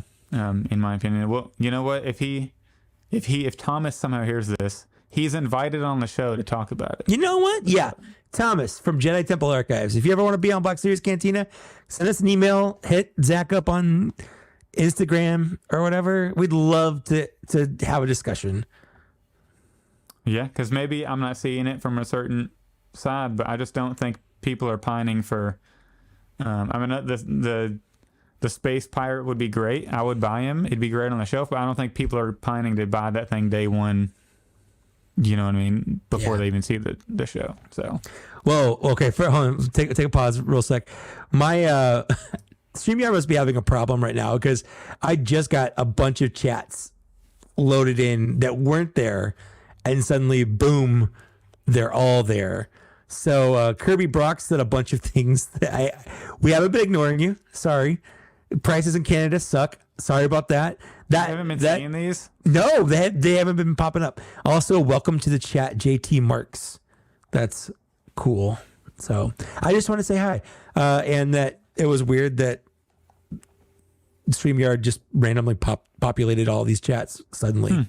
Interesting. Yeah. That is a little weird. I've been reading them as they come in. Maybe if there's something. Yeah, if there's more, let me know because it was really weird. Anyways, you ready to move on to Bad Batch? Let's talk about Bad Batch. Let's talk about Bad Batch. I'm so excited Bad Batch to talk about the Bad Batch. So I wouldn't say we had a bad start, but I will say it was a weakish start. It was just there just wasn't anything special about it. Maybe is a better way to put it. Are you talking about just the season? The start of the season as a whole. Like it hasn't been show-stopping powerhouse. Like every episode is a banger kind of thing. It's been entertaining, like the kind of thing where you get home from school and you pull on an episode and you see them. They're on a race, cool. Like it's fun, but it's nothing like that. That's been drastically like other than the first Crosshair Cody episode, which was like intriguing, fabulous. Yeah. I feel like it's been kind of meh until like the last 3 episodes that have just been banger, banger, banger. Like they've been building up, and all these earlier episodes are there to kind of flesh out characters so you can care about them when these bigger issues start to arise. Yeah. Yeah, the season has been, it's kind of been like a little roller coaster. Like it's been up and down as far as like the animation is great. So when I talk about quality, I don't mean like what goes into making the show. I just mean like the type of episode, story, what matters for the story and all that. I just think some episodes are fabulous, and those tend to be the episodes that the Bad Batch as a whole crew isn't necessarily involved in. But then we did have one a couple episodes ago that was really good. But it just seems to me that I feel like I'm more interested whenever the Bad Batch isn't around for some reason, because it seems like they're always doing a mission for Sid, and Sid's been getting on my nerves. So well, Sid and they've been needs to moving leave. away. Sid's been getting on their nerves. You know, that's part of the story. I love that. I love that the show has acknowledged that they're annoyed at Sid, which is fabulous. It's just like I want the actual crew to start moving toward the plot, which now they are. They clearly are. They clearly are. So that was cool. They brought the Zillow Beast back. That was as soon as that little creature was there, I'm like, it kind of looks like a Zillow Beast. I wonder if they're related or whatever. Like, because I knew it was like an experiment. It was clearly some kind of experiment, and my brain immediately like attached those two thoughts because we hadn't seen it since that Clone Wars episode when Palpatine specifically is like, we sent it to the lab or whatever to get looked at because of the armor and stuff. So neat that they brought that back. Yeah, but this most recent episode, the Crosshair one, where there's actual legit character growth. Like the beginning of the episode, he says he mentions what's he say? He says there's no use in carrying dead weight. And then he carries that clone all the way back. Dies. Yeah. Like, that was fabulous. And then that clone dies, and then he makes the choice to shoot the guy or the sergeant. Well, first of all, the lieutenant was a dick. He was a huge dick. People were comparing him to your favorite character from Clone Wars, or Most Wanted. Krell? Krell? Yeah, Krell. Yeah. Well, they had the same kind of outlook where they just see the clones as assets. They just see them as equipment instead of people. Yeah. So, I mean, as soon as I think that's an interesting concept because it's definitely going to be people like that where they don't see them as people. Like there are clearly, even with droids, there are people that see droids as people and there are people that see droids as just things. And it's very interesting kind of how society in Star Wars interacts with these two groups specifically. Yeah. Yeah, although with clones, it's a little different because they literally are people. I know, they literally have feelings and emotions. Yeah. So I'm really excited to see where the rest of the how many episodes? 5 episodes left? What do we got? I think so. It's very clear. Here's what I think is going to happen. Obviously, Crosshair is captured in that place. That's the same people that were doing the experiments with the Zillow Beast and stuff.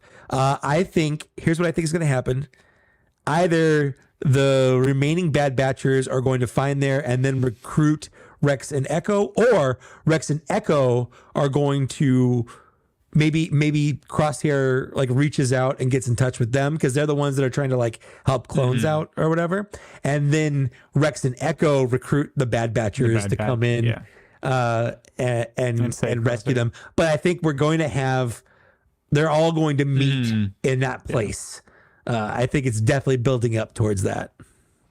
Yeah, and I hope so. I really want to see a lot more. I thought we were going to see a lot more of Cody in this. Well, we still might. And we still might. And, yeah. I want him to come back.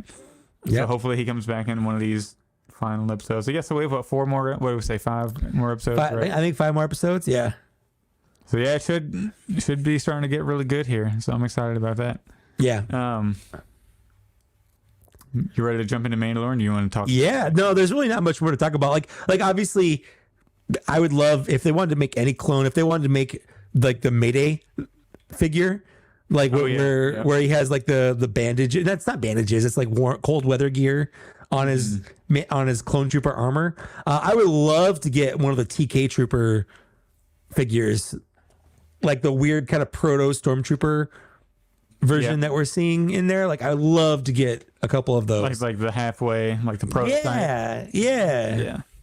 I'd be down for that. I'd buy 2 of them, maybe. Easily 2. So I would love to get some figures from there, but so far definitely enjoying it. The last episode it really stuck with you. Even my wife, who's like, wow, there's a lot of great metaphors here. And we were watching it, and like there are a couple scenes in there with the animation where it's like snow, where like that just looks like a picture of a mountain. Like that just looks like snow. Like it doesn't even look like it's CGI. It's so good. Yeah. Especially if you have a 4K Ultra HD. Yeah. It is insane. Like it's like I want I want to see Darth Vader in the show so bad. The animation is so good. Sure. I need to see this Prime. I need to see Prime Darth Vader like just kicking some ass or something, kicking some clone ass. That'd be fabulous. Yeah. So here's my question. Ultimately, like if you wanna maybe try to prophesy here and see where you think it's going. Obviously, we haven't seen the Bad Batch anywhere else outside of this. Do you think eventually they're all going to die, or is it just such a big universe we just haven't heard of them or seen them? That's tough because I did think the end of Rebels they were gonna die. Like I thought my theory was the last episode they were all gonna, like the last scene was gonna be them landing on Alderaan and then being like, oh shit, what's that? And then So they got blown up on Alderaan. Oh, that like cuts away, you know, like it just that would suck. Do you think people would feel kind of cheaped out, like they invested all these characters and just have them die on Alderaan? I don't think so because that's what I wanted to happen. All right. You know, because I feel I can invest in characters and it's like life. If you want it to be as realistic as possible, like people die in war. That's why Rogue One is great because it's true. Like not everybody can make it to the end. The thing about Rogue One though is I feel like all of their deaths had some kind of meaning. Like they all did something that led to their deaths. Yeah, for the and they most part. actually like and they all had a part in saving the rebellion because they all chipped in. And if they did just land on Alderaan, like, oh, we're here on vacation or something. And I just feel like they're dying for just the sake of just dying and getting another story. If they do die, which I think is highly likely, I don't think Omega's going to die. I think Omega's not going to die. They specifically created her for something in the future. That's just a fact. I think it's very likely that the rest of the Bad Batch will die. I think Wrecker is probably going to be the first to fall. I obviously have no info. I'm just thinking, like, if I were writing this and I wanted to have some tearjerker, like definitely there's gonna be some kind of self-sacrifice. He'll say Omega or something. Yeah, exactly. Well, it's interesting. In the original Clone Wars, like the 5th episode is the Rookies episode where like Heavy dies and stuff like that. And at the time, I'm like, yeah, it's sad this clone trooper died, but I don't really care. But then 2 seasons later, the beginning of season 3 or whatever, you're seeing the backstory of Heavy and how he got the name and how they worked hard to get clone troopers. And then you go back and watch that episode and you're like, oh man, I know. I'm crushed. How could Cut Up died so fast? Heavy sacrificed himself. Oh man, and you care so much about this because they fleshed out those characters and now their deaths have more meaning. I think they're gonna do something like that. I think so. This season or I feel like someone has to die this season. Yeah, I think this might not count. I don't think this season it'll be any of the main Bad Batch. Yeah. But if anybody dies, I'm going to go with Echo. Echo? Does that count? I would say it counts. He's definitely part of the Bad Batch. Because him and Tech were kind of the same anyway. They're overlapping, yeah. So it was probably a smart decision for them to get rid of Echo because in season 1, they literally, like, you could tell they didn't even know what to do with him. He was just in the background all the time, not doing anything. Well, that one time he pretended to be a droid, which I loved. So, yeah, they didn't even know what to do with him. No, they got rid of him this season. Yeah. And I think it would make sense if he got the axe or Cody, maybe. Oh, dude, that would be the second time that Echo's died in the series. Well, make this one final. Yeah. Because we know Rex doesn't die, but Cody could die. Like, we don't. They could bring him back. He could sacrifice himself. He could die, something like that. I think all of them. I think Crosshair could be a good one to die. Maybe he sacrifices himself to save them or something like that. I don't know. Yeah, that would be good. Yeah. So I definitely think someone's gonna die. I don't know who. I think Wrecker would be a pretty good one because he's kind of a fan favorite, and I think it would be painful, but they could also still, for the most part, move on without him.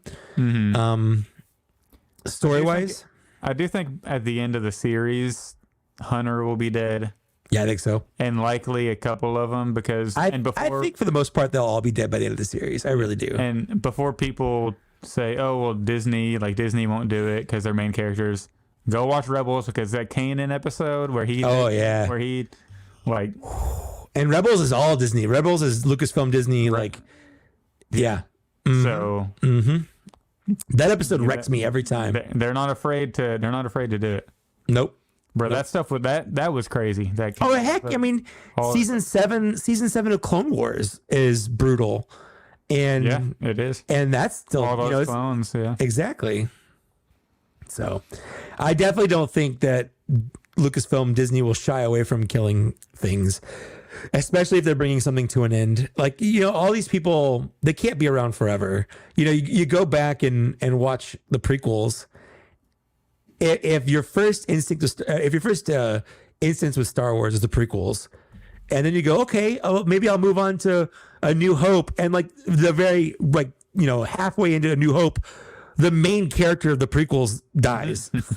Like Obi-Wan Kenobi not just dies, but he sacrifices himself. You're thinking, oh, he could have won. He could have beat Darth Vader. Why didn't he try harder? But he didn't. He basically killed, he let himself die. So if you're looking at it from that perspective, where you're watching it chronologically, and suddenly the main character of the first 3 movies you've been watching that's still around, who's the way you see it, the last hope of the galaxy, dies. So it's just one of those things that can happen. Yep. People get the axe. So I think most of them will be dead. Maybe one or two survive. Omega definitely survives. I think Omega will survive. I would be very surprised if any of the other Bad Batchers survive. I think they were made to be killed. Do you think so? I think so. Yeah. If you had to pick which one is the most likely to live past the series, Tech, probably Tech, maybe Hunter, but probably Tech. I could see Hunter and Omega doing just moving on as a duo if the rest of the team is gone. That's interesting. I'm definitely excited to check out what they got going forward. Yep. I just want to see the big thing I want to see is a clone versus stormtrooper. Oh yeah. Battle, rebellion for sure. thing. For sure. So I like they're tackling that. They're tackling, the forced retirement of clones and stuff. Like, I think that's an interesting aspect of in the past I wouldn't have cared. It's like as I've gotten older, I've cared more about the politics in Star Wars than the lightsaber swoosh swoosh, blaster blaster, fire fire, pew pew kind of thing. It's just it's more interesting to me. I do want to see a vote of no confidence. Yeah. Yeah, give me all that crap. Give me all that. All right, so it is time now. I gotta pull it back out. Yeah. Yeah, the first thing Din does is takes off his glasses before he puts his helmet back on. Why are you roasting me right now? Hey, I'd have to do the same thing. When I was at GameStop today, they had the Death Watch Mandalorian helmet, and there was a hot second where I was like, what if I got a Death Watch Mando helmet? It'd be kind of cool.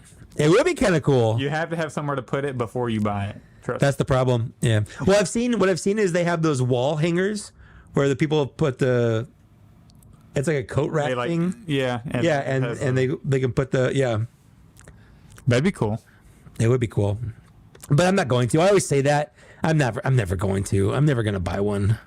I'm all talk. Yeah, same. I have a couple, but there's only one more helmet I would consider. And the Clone Trooper? 501st, or maybe a Kylo Ren too. I'd get a Kylo Ren. Yeah. All right, so Mandalorian. We got 2 episodes we haven't chatted about yet. Yeah, that's true. What do you think about the opener? We'll stick with that one for a little bit. I feel like it was fun. It was a lot. He was just going from place to place. I'm cool with it. I was a little curious about some of his choices. Like why does he need a droid And why is he specific about IG-11? No, don't get me wrong. I love IG-11. I love it if they brought IG-11 back. My first thought was, oh man, is he coming back? Awesome, and then like he doesn't. At least not in the episode. In fact, they have a whole weird little fight with him. Yeah. I don't know if it was there just to kind of pad time or if it's actually going to have a payoff later. But it seemed like a little weird choice that felt a little out of character for me. And I know he's like the only droid that he would really trust.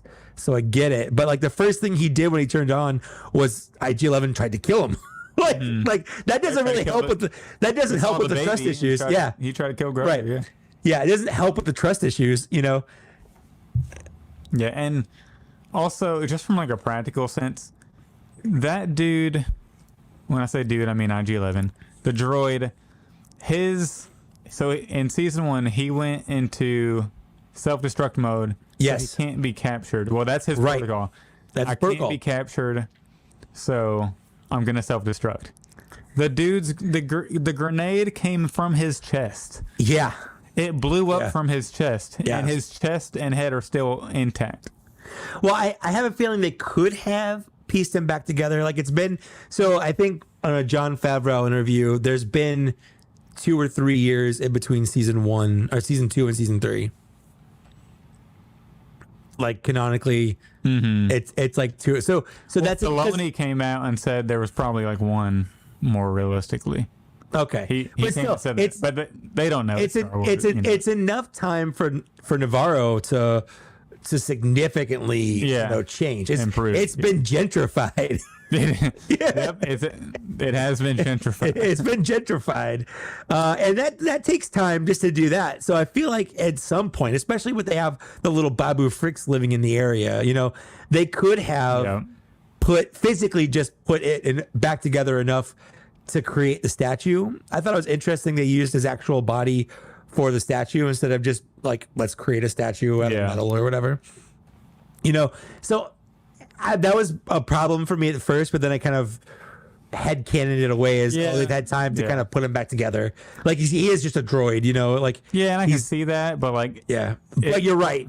It should have mangled him up. Self-destructing so you can't get captured. The people can just grab your body and get the data from you. It should have been vaporized at some level. Like the thermal detonator was right in his chest. Yeah, I agree. So that was a little strange watching. I was like, okay, I mean, I'll go with it. Yeah, that's how I feel too. I'm going with it. But like, if I think about it too hard, it doesn't really hold up. But at the same time, this is basically a Saturday morning cartoon, and on some level, it's still good Star Wars. It's still good Star Wars. It was, like I said, it was still fun to watch. I loved the pirate interaction. It was kind of a Western thing. Mm-hmm. I love that Grief Karga is the one that was doing most of the shooting, and not Mando, even though Mando helped. Kind of showed that he's still kind of a force to be reckoned with by himself. Like he hasn't lost it. Like that was cool. I did like the droids. They're just, their whole purpose is just carrying his cape around. Just That's so good. Yeah, I need that in the Black Series. I did love the pirates. I love the design for the pirate ship was like the Eclipse Star Destroyer, which is the Emperor's flagship. It's too small to be that because the Eclipse was like bigger than a Super Star Destroyer. It was huge. But it was cool that they kind of reused that design.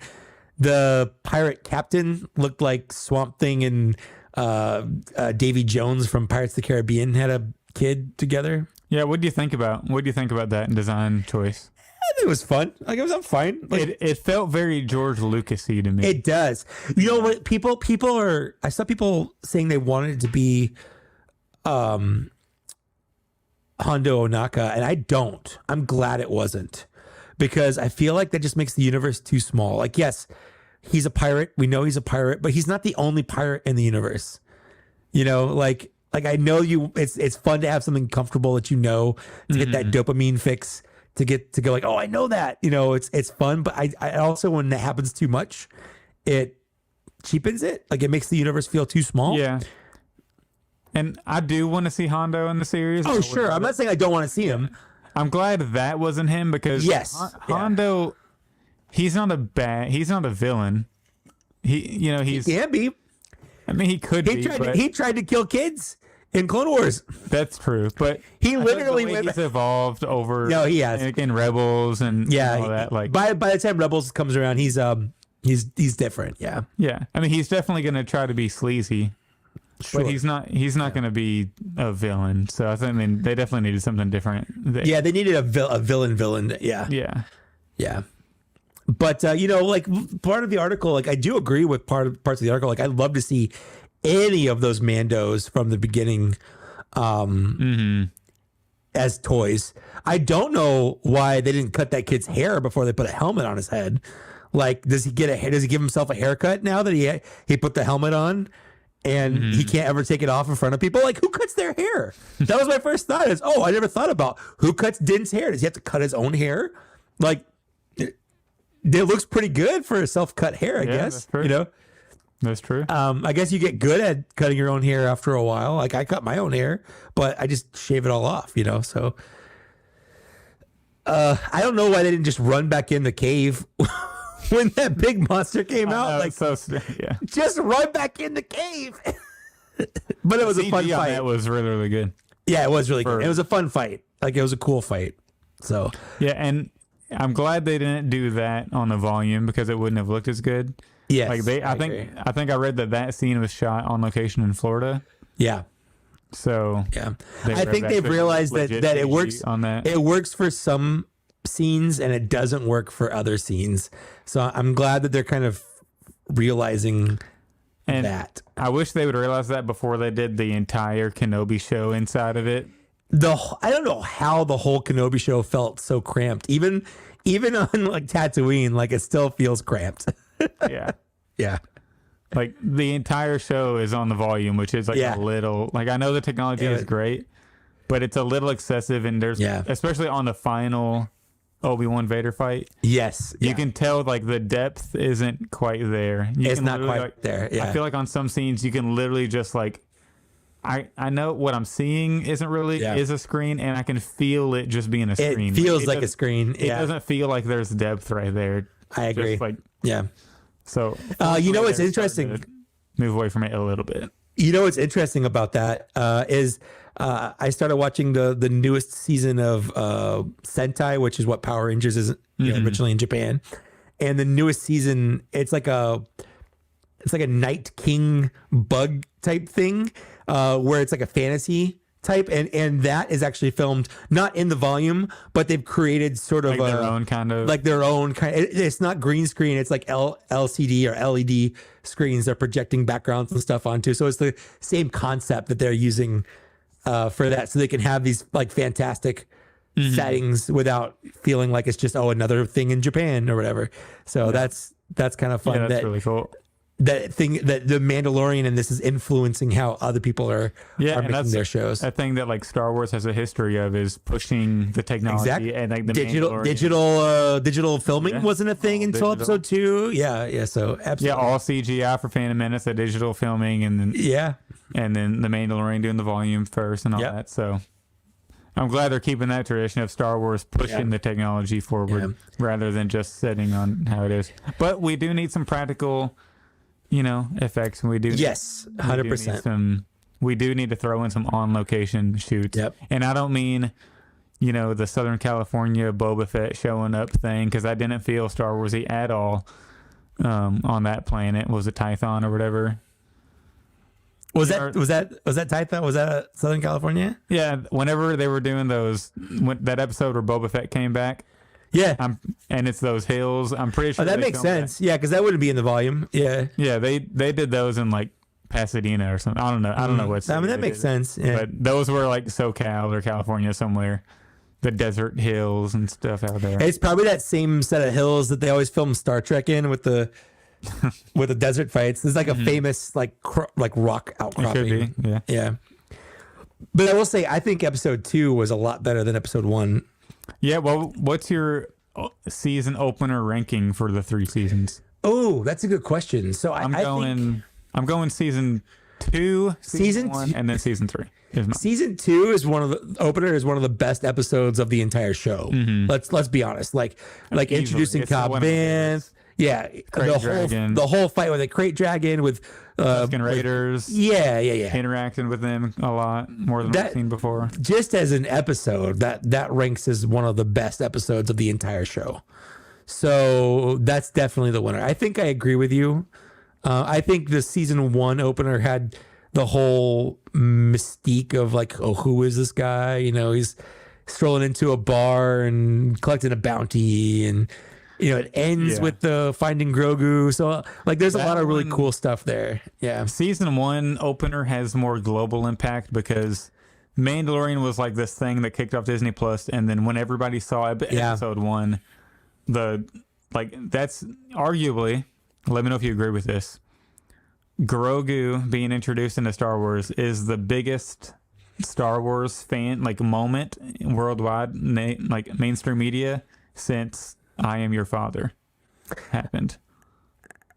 I think I would probably agree with that. And that's definitely an iconic moment too of him like reaching down into the little pram of that first meeting. Yeah. I think definitely that's probably one of the most iconic moments in Star Wars. It has to be. Yeah. The entire globe, social media exploded with what is like everybody. So the kids think it's cute. The moms think it's cute. Yeah. Everybody wants like a toy immediately. All the hardcore Star Wars fans are saying, oh my gosh, I didn't realize whenever he said it's 50 years old, I was not expecting them to introduce another Yoda species. Yeah. You know, it blew up Star Wars fandom. It blew up, you know, the Hallmark fans. You know, I think it's probably the biggest moment in Star Wars since I Am Your Father. I mean, Force Awakens is probably close when that came back, but you know how people feel about the sequel trilogy. Like maybe like that first Force Awakens teaser trailer is up there, but as far as like in like part of the like show and movie, that's one of the biggest in my opinion. No, I would agree with that 100%. I think it's special. So I think by default that puts the season 3 opener at the bottom of the list, but that doesn't mean I think it's bad. I think it's by far not in my opinion the worst episode of the show. I think the one in season 1 with the other bounty hunter on Tatooine is a terrible episode, or at least a boring episode. And then the second entertaining. The second episode of season the second episode of season 2 with the frog frogs and the ice spiders. I just don't like that episode. I don't like, it's just like nothing really happens. They're just going from point A to point B. They get attacked by ice spiders and then they escape, and that's it. It's literally like an exposition episode. Yeah. It's like a video game mission episode. You know, go to this planet, literally, and then fight some monsters. Yeah, and then it'd be different if I were playing it as a video game. Fighting ice spiders might be my favorite, level of a video game or area of a video game or whatever. But as a TV show, it's just like, yeah, it's fine. I mean, whatever. Like Grogu's being an asshole, like eating this lady's poor eggs. So I don't think it's on the same level as those, but in terms of season openers, it's easily the worst of the 3. Yeah, and it's a fine episode. It's fine. It's a mid episode for the rest. 100%. Series. It's setting the tone for what happens after Book of Boba Fett and after the season 2. And really, let's be honest, like this sets the tone for what happens after Book of Boba Fett, because there are people that people are hung up on the fact that Book of Boba Fett has a different title, or they're just treating it like it's a completely different show. It's not. It's not a different show. It's the same show. It's literally it's made by the same people. 2.5.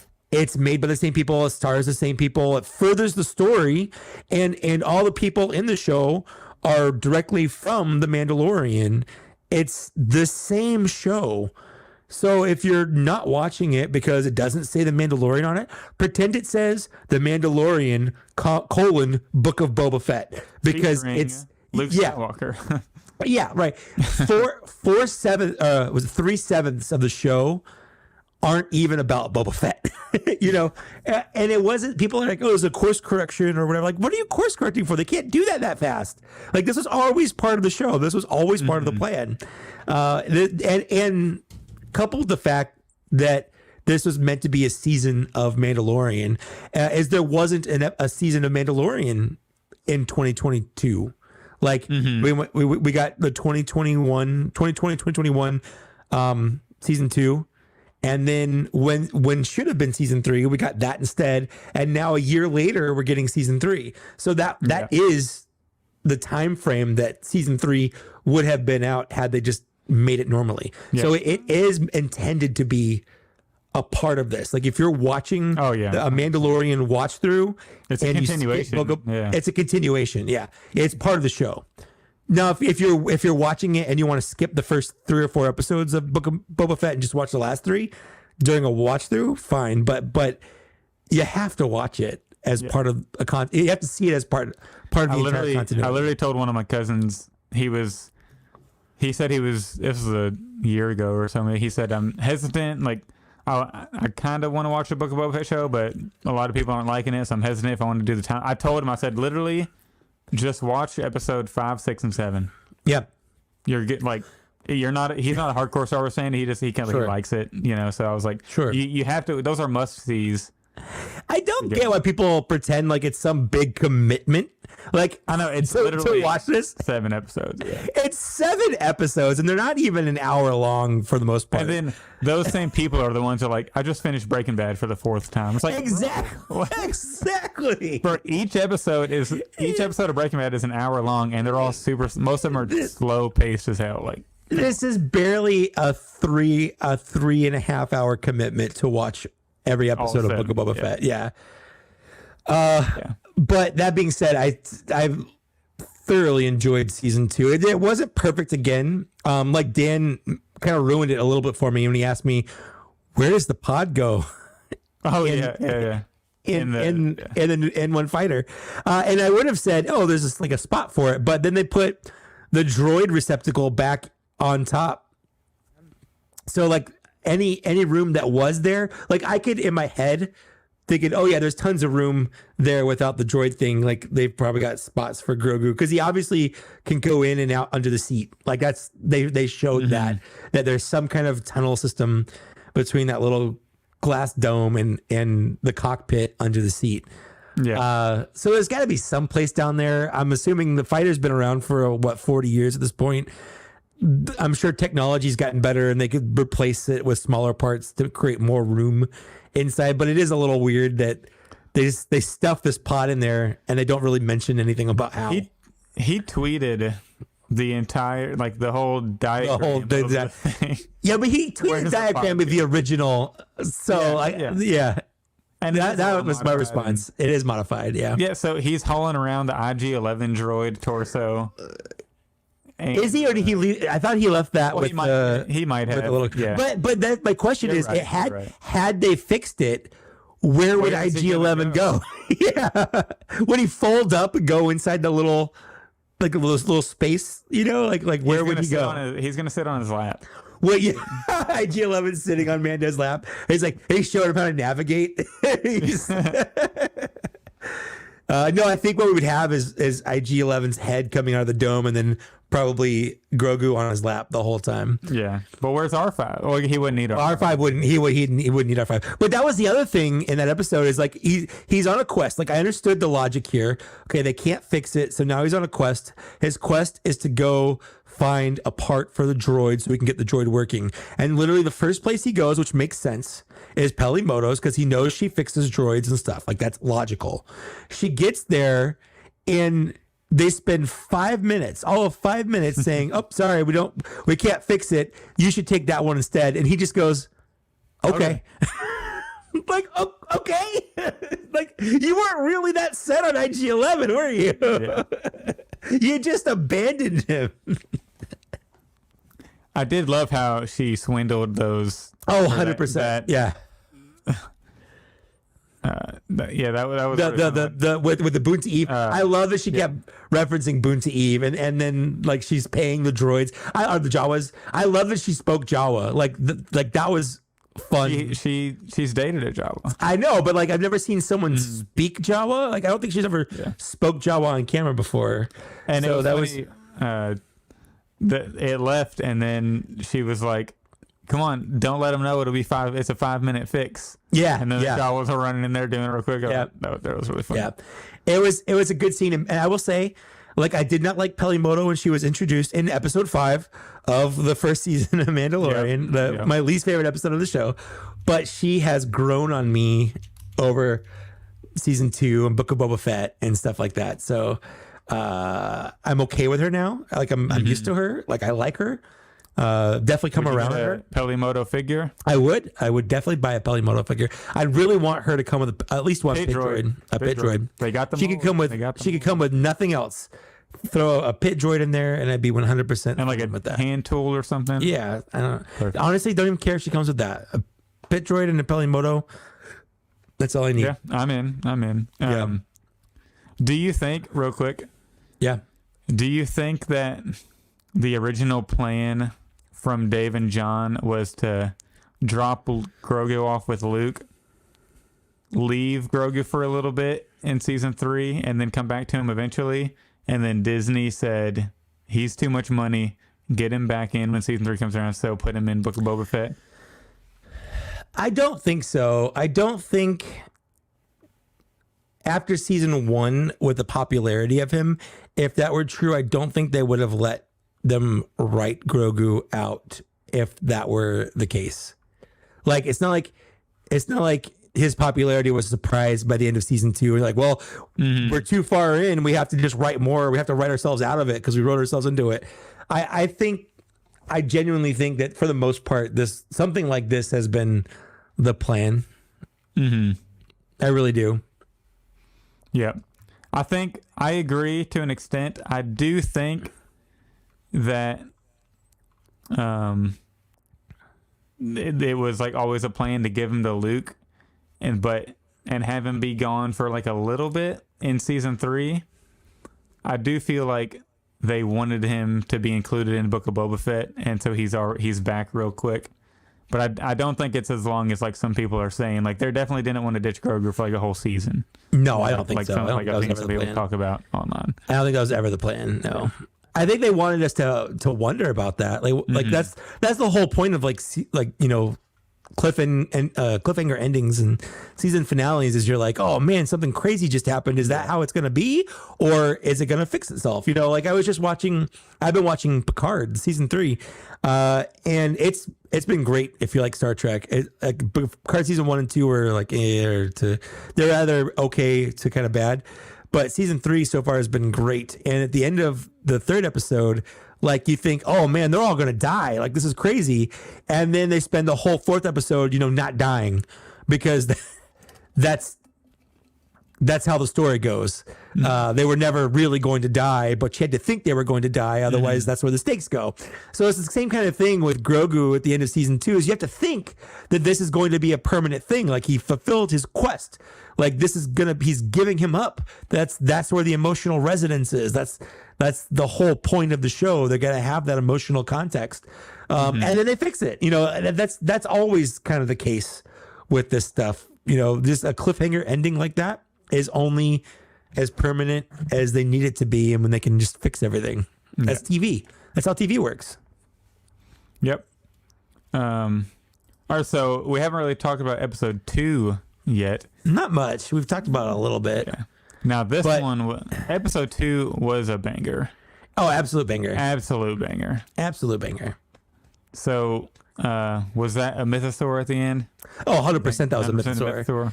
I don't know. It feels too big. The water feels too deep for that. Like, I know that's where the mythosaur was originally found and stuff. So, like, I get it. It feels like that's a real steep drop off real fast. And that mythosaur is just chilling under the water, and I feel like it's not enough water for that kind of creature. Like, how's it eating? Yeah, it seemed like because it's kind of underground. Like, where's all the space for the myth? I didn't even know the mythosaur was a water creature, to be honest. Me neither. Yeah, so no idea. But it's also one of those things. Do you really want to question it? Like, it was cool to see. Yeah, like, I'm just really excited for episode 3, because episode 2, like, Bo-Katan was.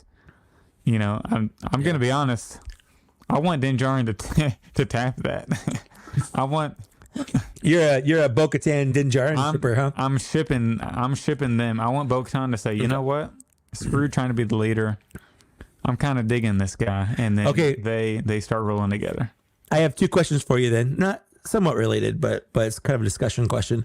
First, what are your thoughts on Din Djarin trying his hardest to rejoin the Children of the Watch?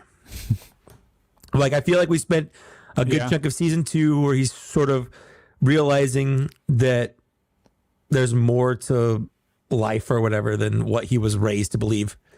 Yeah, I thought his time with Grogu evolved him away from that, and his time with Bo-Katan in season 2 and like the other Mandalorians, I thought he kind of moved, maybe not necessarily moved past it, but I feel like he was trending in that direction to where he can say, well, this isn't the only way I'm allowed to take off my helmet and still be a man. Like, being a Mandalorian isn't boxed into one thing. I can be a Mandalorian and do these other things that's outside of like the creed that I was brought into.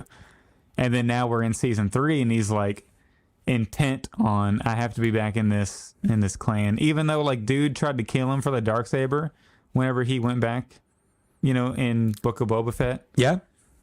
Like come on. I thought he was kind of evolved past it, and then I felt like Grogu coming back to him, he wouldn't need to seek out going back to them. And especially and now that what's her name, the armorer was telling him like that place is cursed, you know, you can't breathe on it, it's not habitable anymore, but now all that's not true. So I feel like he should be kind of moving past those people, in my opinion. They're kind of dicks. I think you're right. He should be. I think it's just more complicated than that. I think, you know, when you grow up in something like that in a cult and brainwashed, like it takes more than you think it takes to really break away from that, especially when you do and everything feels scary and different. Your first instinct is to try to run back towards what you're used to. Like he basically grew up. These guys were his family, and you know that's not the first time Paz Vizsla tried to kill her, or Din. I mean, like the third episode they got into a fight. Yeah. So they've always kind of butted heads or whatever. That one did seem like a little more of like a brother versus brother fight than the Saber one did. You know. Yeah, but you know, I feel like I understand it. I don't like it. I don't think he should. But I don't think it's out of character for him to want to, if you look at it from the perspective of him being in the situation yourself. Being in that situation in a cult, and you're like, suddenly, you know, you're lost. Like, what do you do? Everyone you know, like, is gone or whatever. So, like, do you go back to what you know? Do you try to find your way out in the world by yourself? Like, the way I see it is he sees Grogu as a kid, and he needs like a family unit to help him raise Grogu, and he knows that that's what the Children of the Watch do. You know, they're sort of a commune where they all kind of band together to help each other out, and he just kind of the way I see it is he's as a resource that he needs to be part of to help Grogu. So I get the disappointment in him for seeing him go back to what is essentially a cult, but I also don't see it as a harmful cult. You know, like it's yeah. So I don't know. In the Book of Boba Fett, I think it was Book of. I just got the vibe that he was kind of done with them, because whenever she said, "Have you ever removed your helmet?" and he said yes, she was like, "Oh well, go piss off then." You know what I mean? And then old boy tried to fight him for the Darksaber. That just kind of, to me, the vibe I got from watching that felt like it was over. You know what I mean? Especially after watching season 2, like the evolution of like his emotions. He's like starting to become okay with droids. Like he was fine with the droids cleaning up the ship. You know, him like evolving as a person. I felt like you know, but it does make sense. He would kind of revert back, and hopefully he gets away from these people. Yeah, in my opinion, I like him better when he's.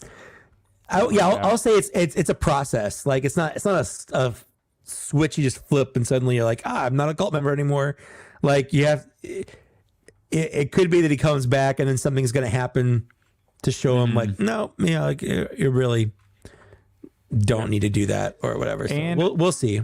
There is a real world explanation to why they might be doing it, because it's been reported that he's never on set actually in the costume. So and he's been very busy the last 2 years. He did a movie. Well, yeah, he's doing Last of Us. Yeah. And so that's coming out. Which is fantastic, by the way. Which I've heard is great. And so if you think about it, Last of Us is coming out alongside The Mandalorian. So yeah, that means he was busy with that at the same time doing this. Sure. So yeah.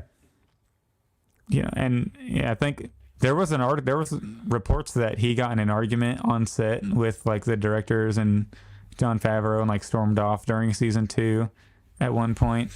I heard that, but the only people I saw covering that were like the fandom menace people and like we got this covered and like bullshit like that. Yeah. So And I don't know if I really think that happened or if it's being like grossly over exaggerated. it probably is. And I just wonder how much he can actually, or he is on set in The Mandalorian. And should they have maybe gotten somebody else who didn't blow up? But you know, how could they have predicted that? Because whenever they did get him to do The Mandalorian, he wasn't doing a whole lot at that time. So, and then now he's like the hottest actor in the world currently. That's how it works. I think he likes being the Mandalorian though. Like I think he likes that. So I don't think it'll be a problem. I do think that, you know, even if he's not part of the show on the watch, if he does leave it and is okay with taking off his helmet more, I think he's so used to wearing it at this point, it'll always still feel weird for him too. So he won't do it often. Like we're not going to see him like Boba Fett or Bo-Katan where they're just constantly removing their helmet and you see him without it more often than you see him with it. You see their faces more than you see them with the helmet. Right. So I don't think that'll ever happen because you grow up a certain way. It's always going to feel weird for a long time. Even if you no longer are part of that, it's still going to feel weird. Yeah. So again, it's a comfort kind of conditioning thing. Yeah. But so my next question is, you know, when so they make it to the pools, which I'm very surprised, by the way, this happens in episode 2. I thought it was going to take the whole season. The whole season, exactly. I'm like, well, that's where I thought the season was going. So at the end of the episode, he's in the pools. You know, he only takes off his jetpack and his cloak. I was like, I thought he was going to get naked. I thought he was gonna take off his helmet then and then go, or wear just the helmet. You know, like I don't know. So could you imagine we'd be making customs of like wrestling figures and like naked, but just the trunks and the Mando helmet, just a thong, thong DeLorean, like wrestling tights and Mando helmet. But my question is, did he fall off a cliff or was he pulled under? And was he pulled over by I got that. That was my initial thought, was that he was pulled. Now that we do see there's just a straight drop, and if he didn't see that and he was just walking, and he's wearing obviously heavy armor, I could see him just straight to the ground, going straight down. But I don't think he would go that fast because I feel like he wasn't under long enough. For like Bo-Katan dove in with her and was like jetpacking down. So she is going to be moving faster than he would be falling. Yeah. Essentially. And when we see him, he's on the bottom. He gets pulled down very suddenly. So was he pulled by the mythosaur or was he pulled by something else? I got the sense that the mythosaur was sleeping when she discovered him because the light shines on the eye and then it opens. So I think that it was something else, and then maybe Din got free but passed out or something. Or maybe it ran away when Bo-Katan was coming down. Or it saw the mythosaur and was like, nope. Yeah. You know what I mean? Could be. Something like that. So could be. So those are the 3 conclusions I came to, is he either fell or was pulled down, and if he was pulled down, he was pulled down by either the mythosaur, which doesn't seem likely because I think you'd also see it. It's too big. Like, what would have pulled him down? It would make a splash with his arm. Exactly. Was he just using his little claws? His little nails, and just pulling him down. But I can't make any water movement. Right. No, something pulled him from under, and it wasn't something as large as the mythosaur. But my other thing is, what if he did fall? What if the whole baptizing yourself in the pools is like a weird ritual suicide. Like the only way you can atone for doing that is to essentially kill yourself. And like the armor, like the whole time the armor knew that's what would happen. That's like the likely.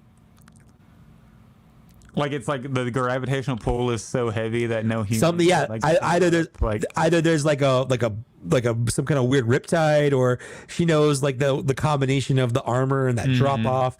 Like he's gonna keep walking, he's not gonna know, and he's just gonna fall and or die. Like, if it's like if the water is different, so the density of the human body Could be, yeah. Goes. All those could be things. Not think about that. That could. Yeah.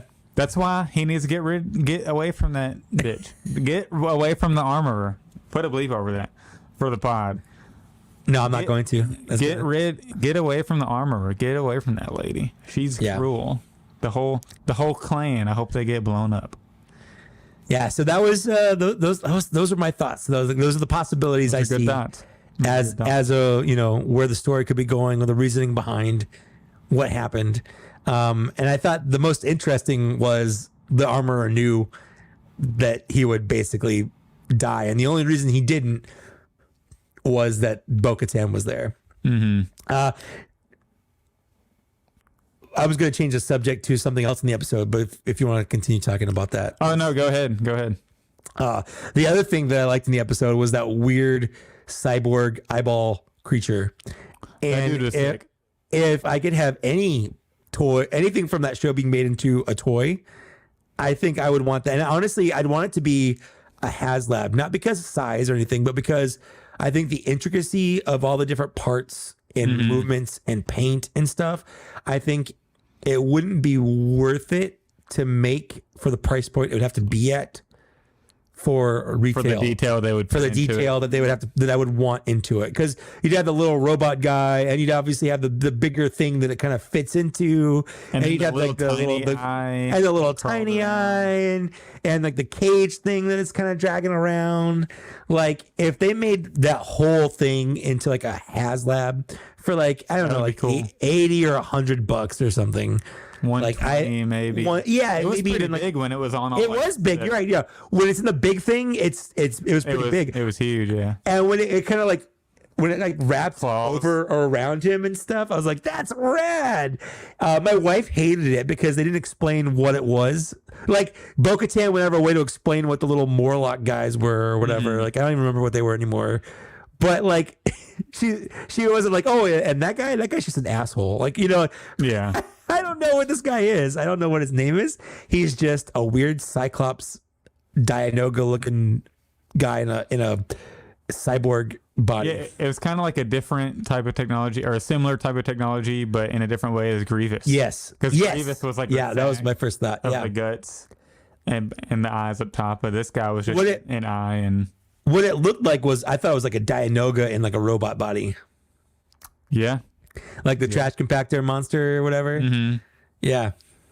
Because all you see is the eye, really. Yeah, that part was really crazy. And it was really neat. And the way he was like, the way he was eaten, then it was kind of like how a spider does. Because when a spider kills, it injects stuff into the body, turns everything into mush, and sucks it all out. So, yep. And if Din was having just straight blood pulled from him, he wouldn't have been necessarily in pain.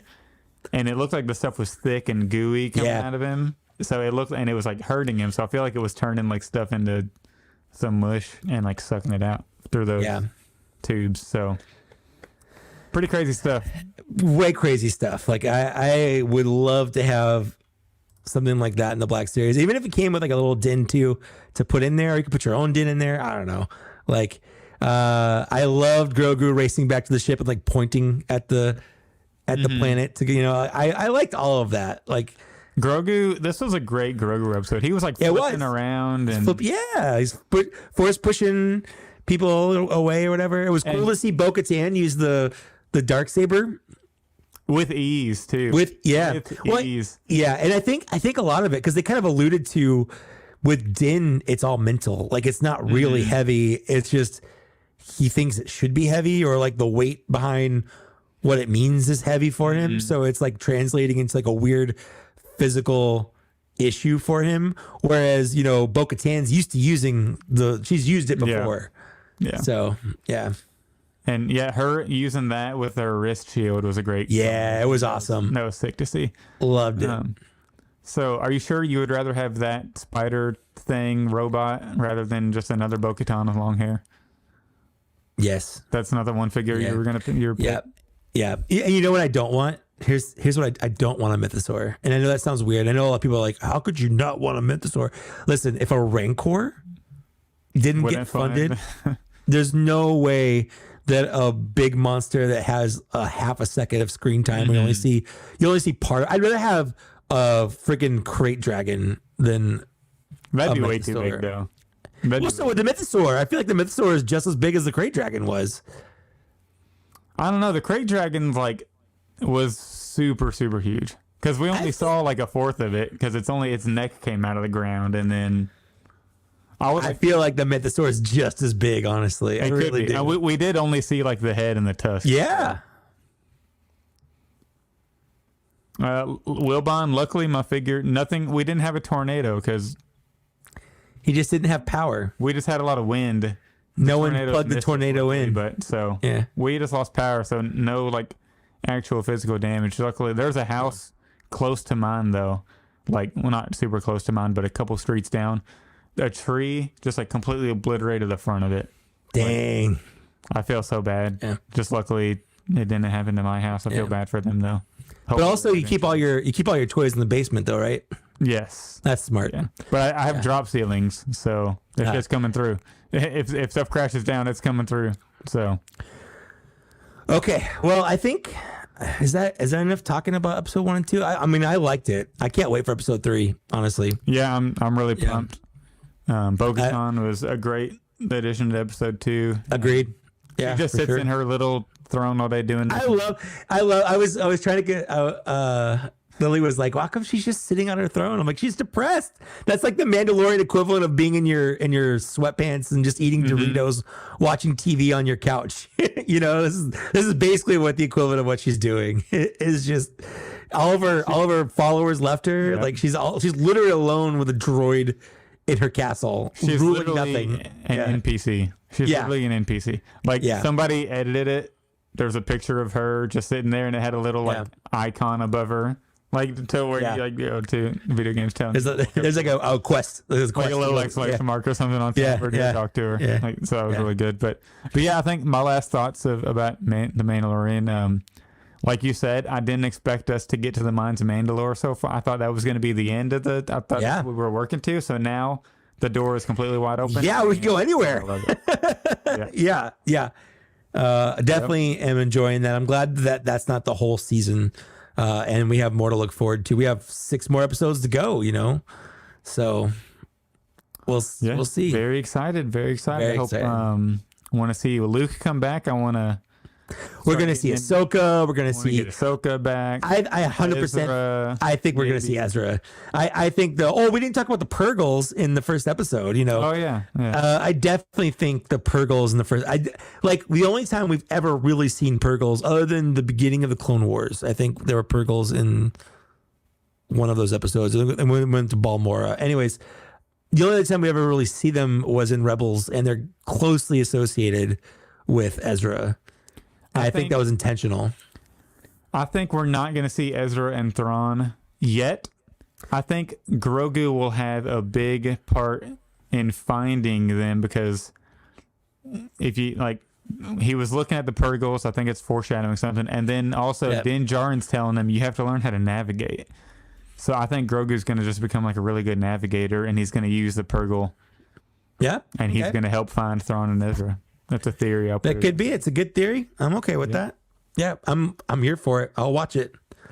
Both episodes so far, I've stayed up till midnight to watch, which means I didn't go to bed till like 12, 1 o'clock in the morning or whatever. Being in California, I had that luxury. They release at 3 a.m. and it's busy season for me at work, so there is no chance in hell that I'm staying up that late to watch. Even on the weekend, I couldn't do 3 a.m. I'm not a young, if I were 16-year-old anymore. No. If I were on the East Coast, even in Central Time Zone, I probably wouldn't stay up to watch it.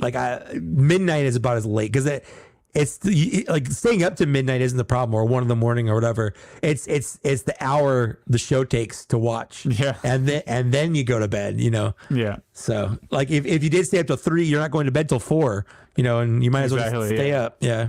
Yeah. But I think that's gonna do it. We have a nice long episode of Black Series Cantina for you because we missed a week. So hope everybody enjoyed it. We're about to hit 3 hours here in a minute. Yes, we are. Which is crazy, including the Patreon intro, the 10 minutes of that. So Mike, you got any like videos you're doing? Where can the people follow you? Yeah, for sure. So on my YouTube channel, I just did a overview on Jedi Knight Luke Skywalker, where I finish up doing a review on the newest light Imperial cruiser Mando Luke.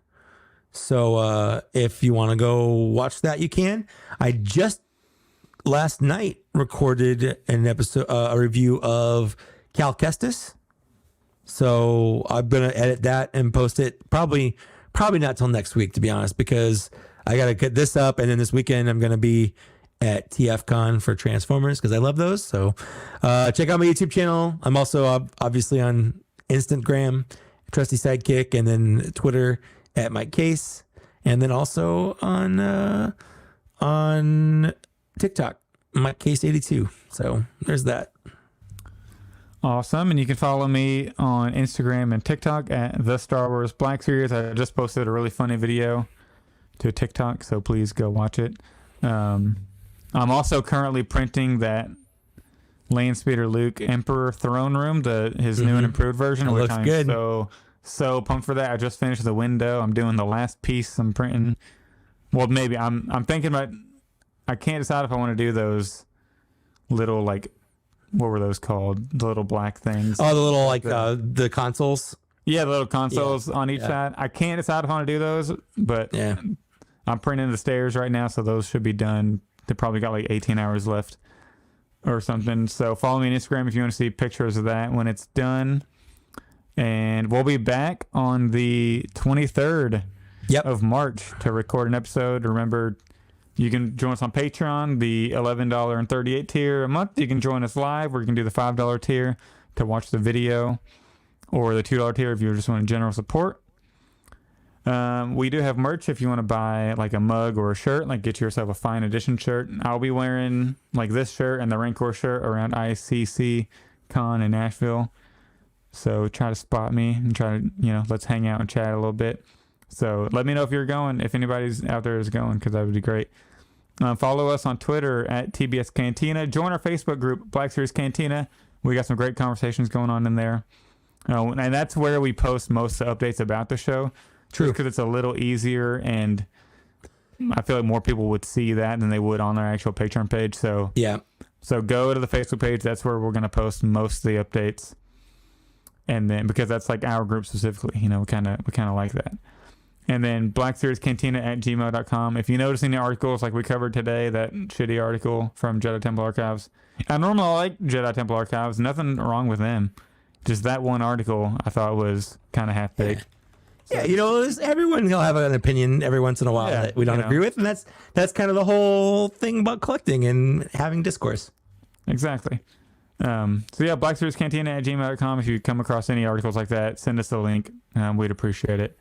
That's all I got. We'll be back the 23rd to talk about more Bad Batch and Mandalorian, and hopefully a reveal or two. We'll see. Yep. Bye.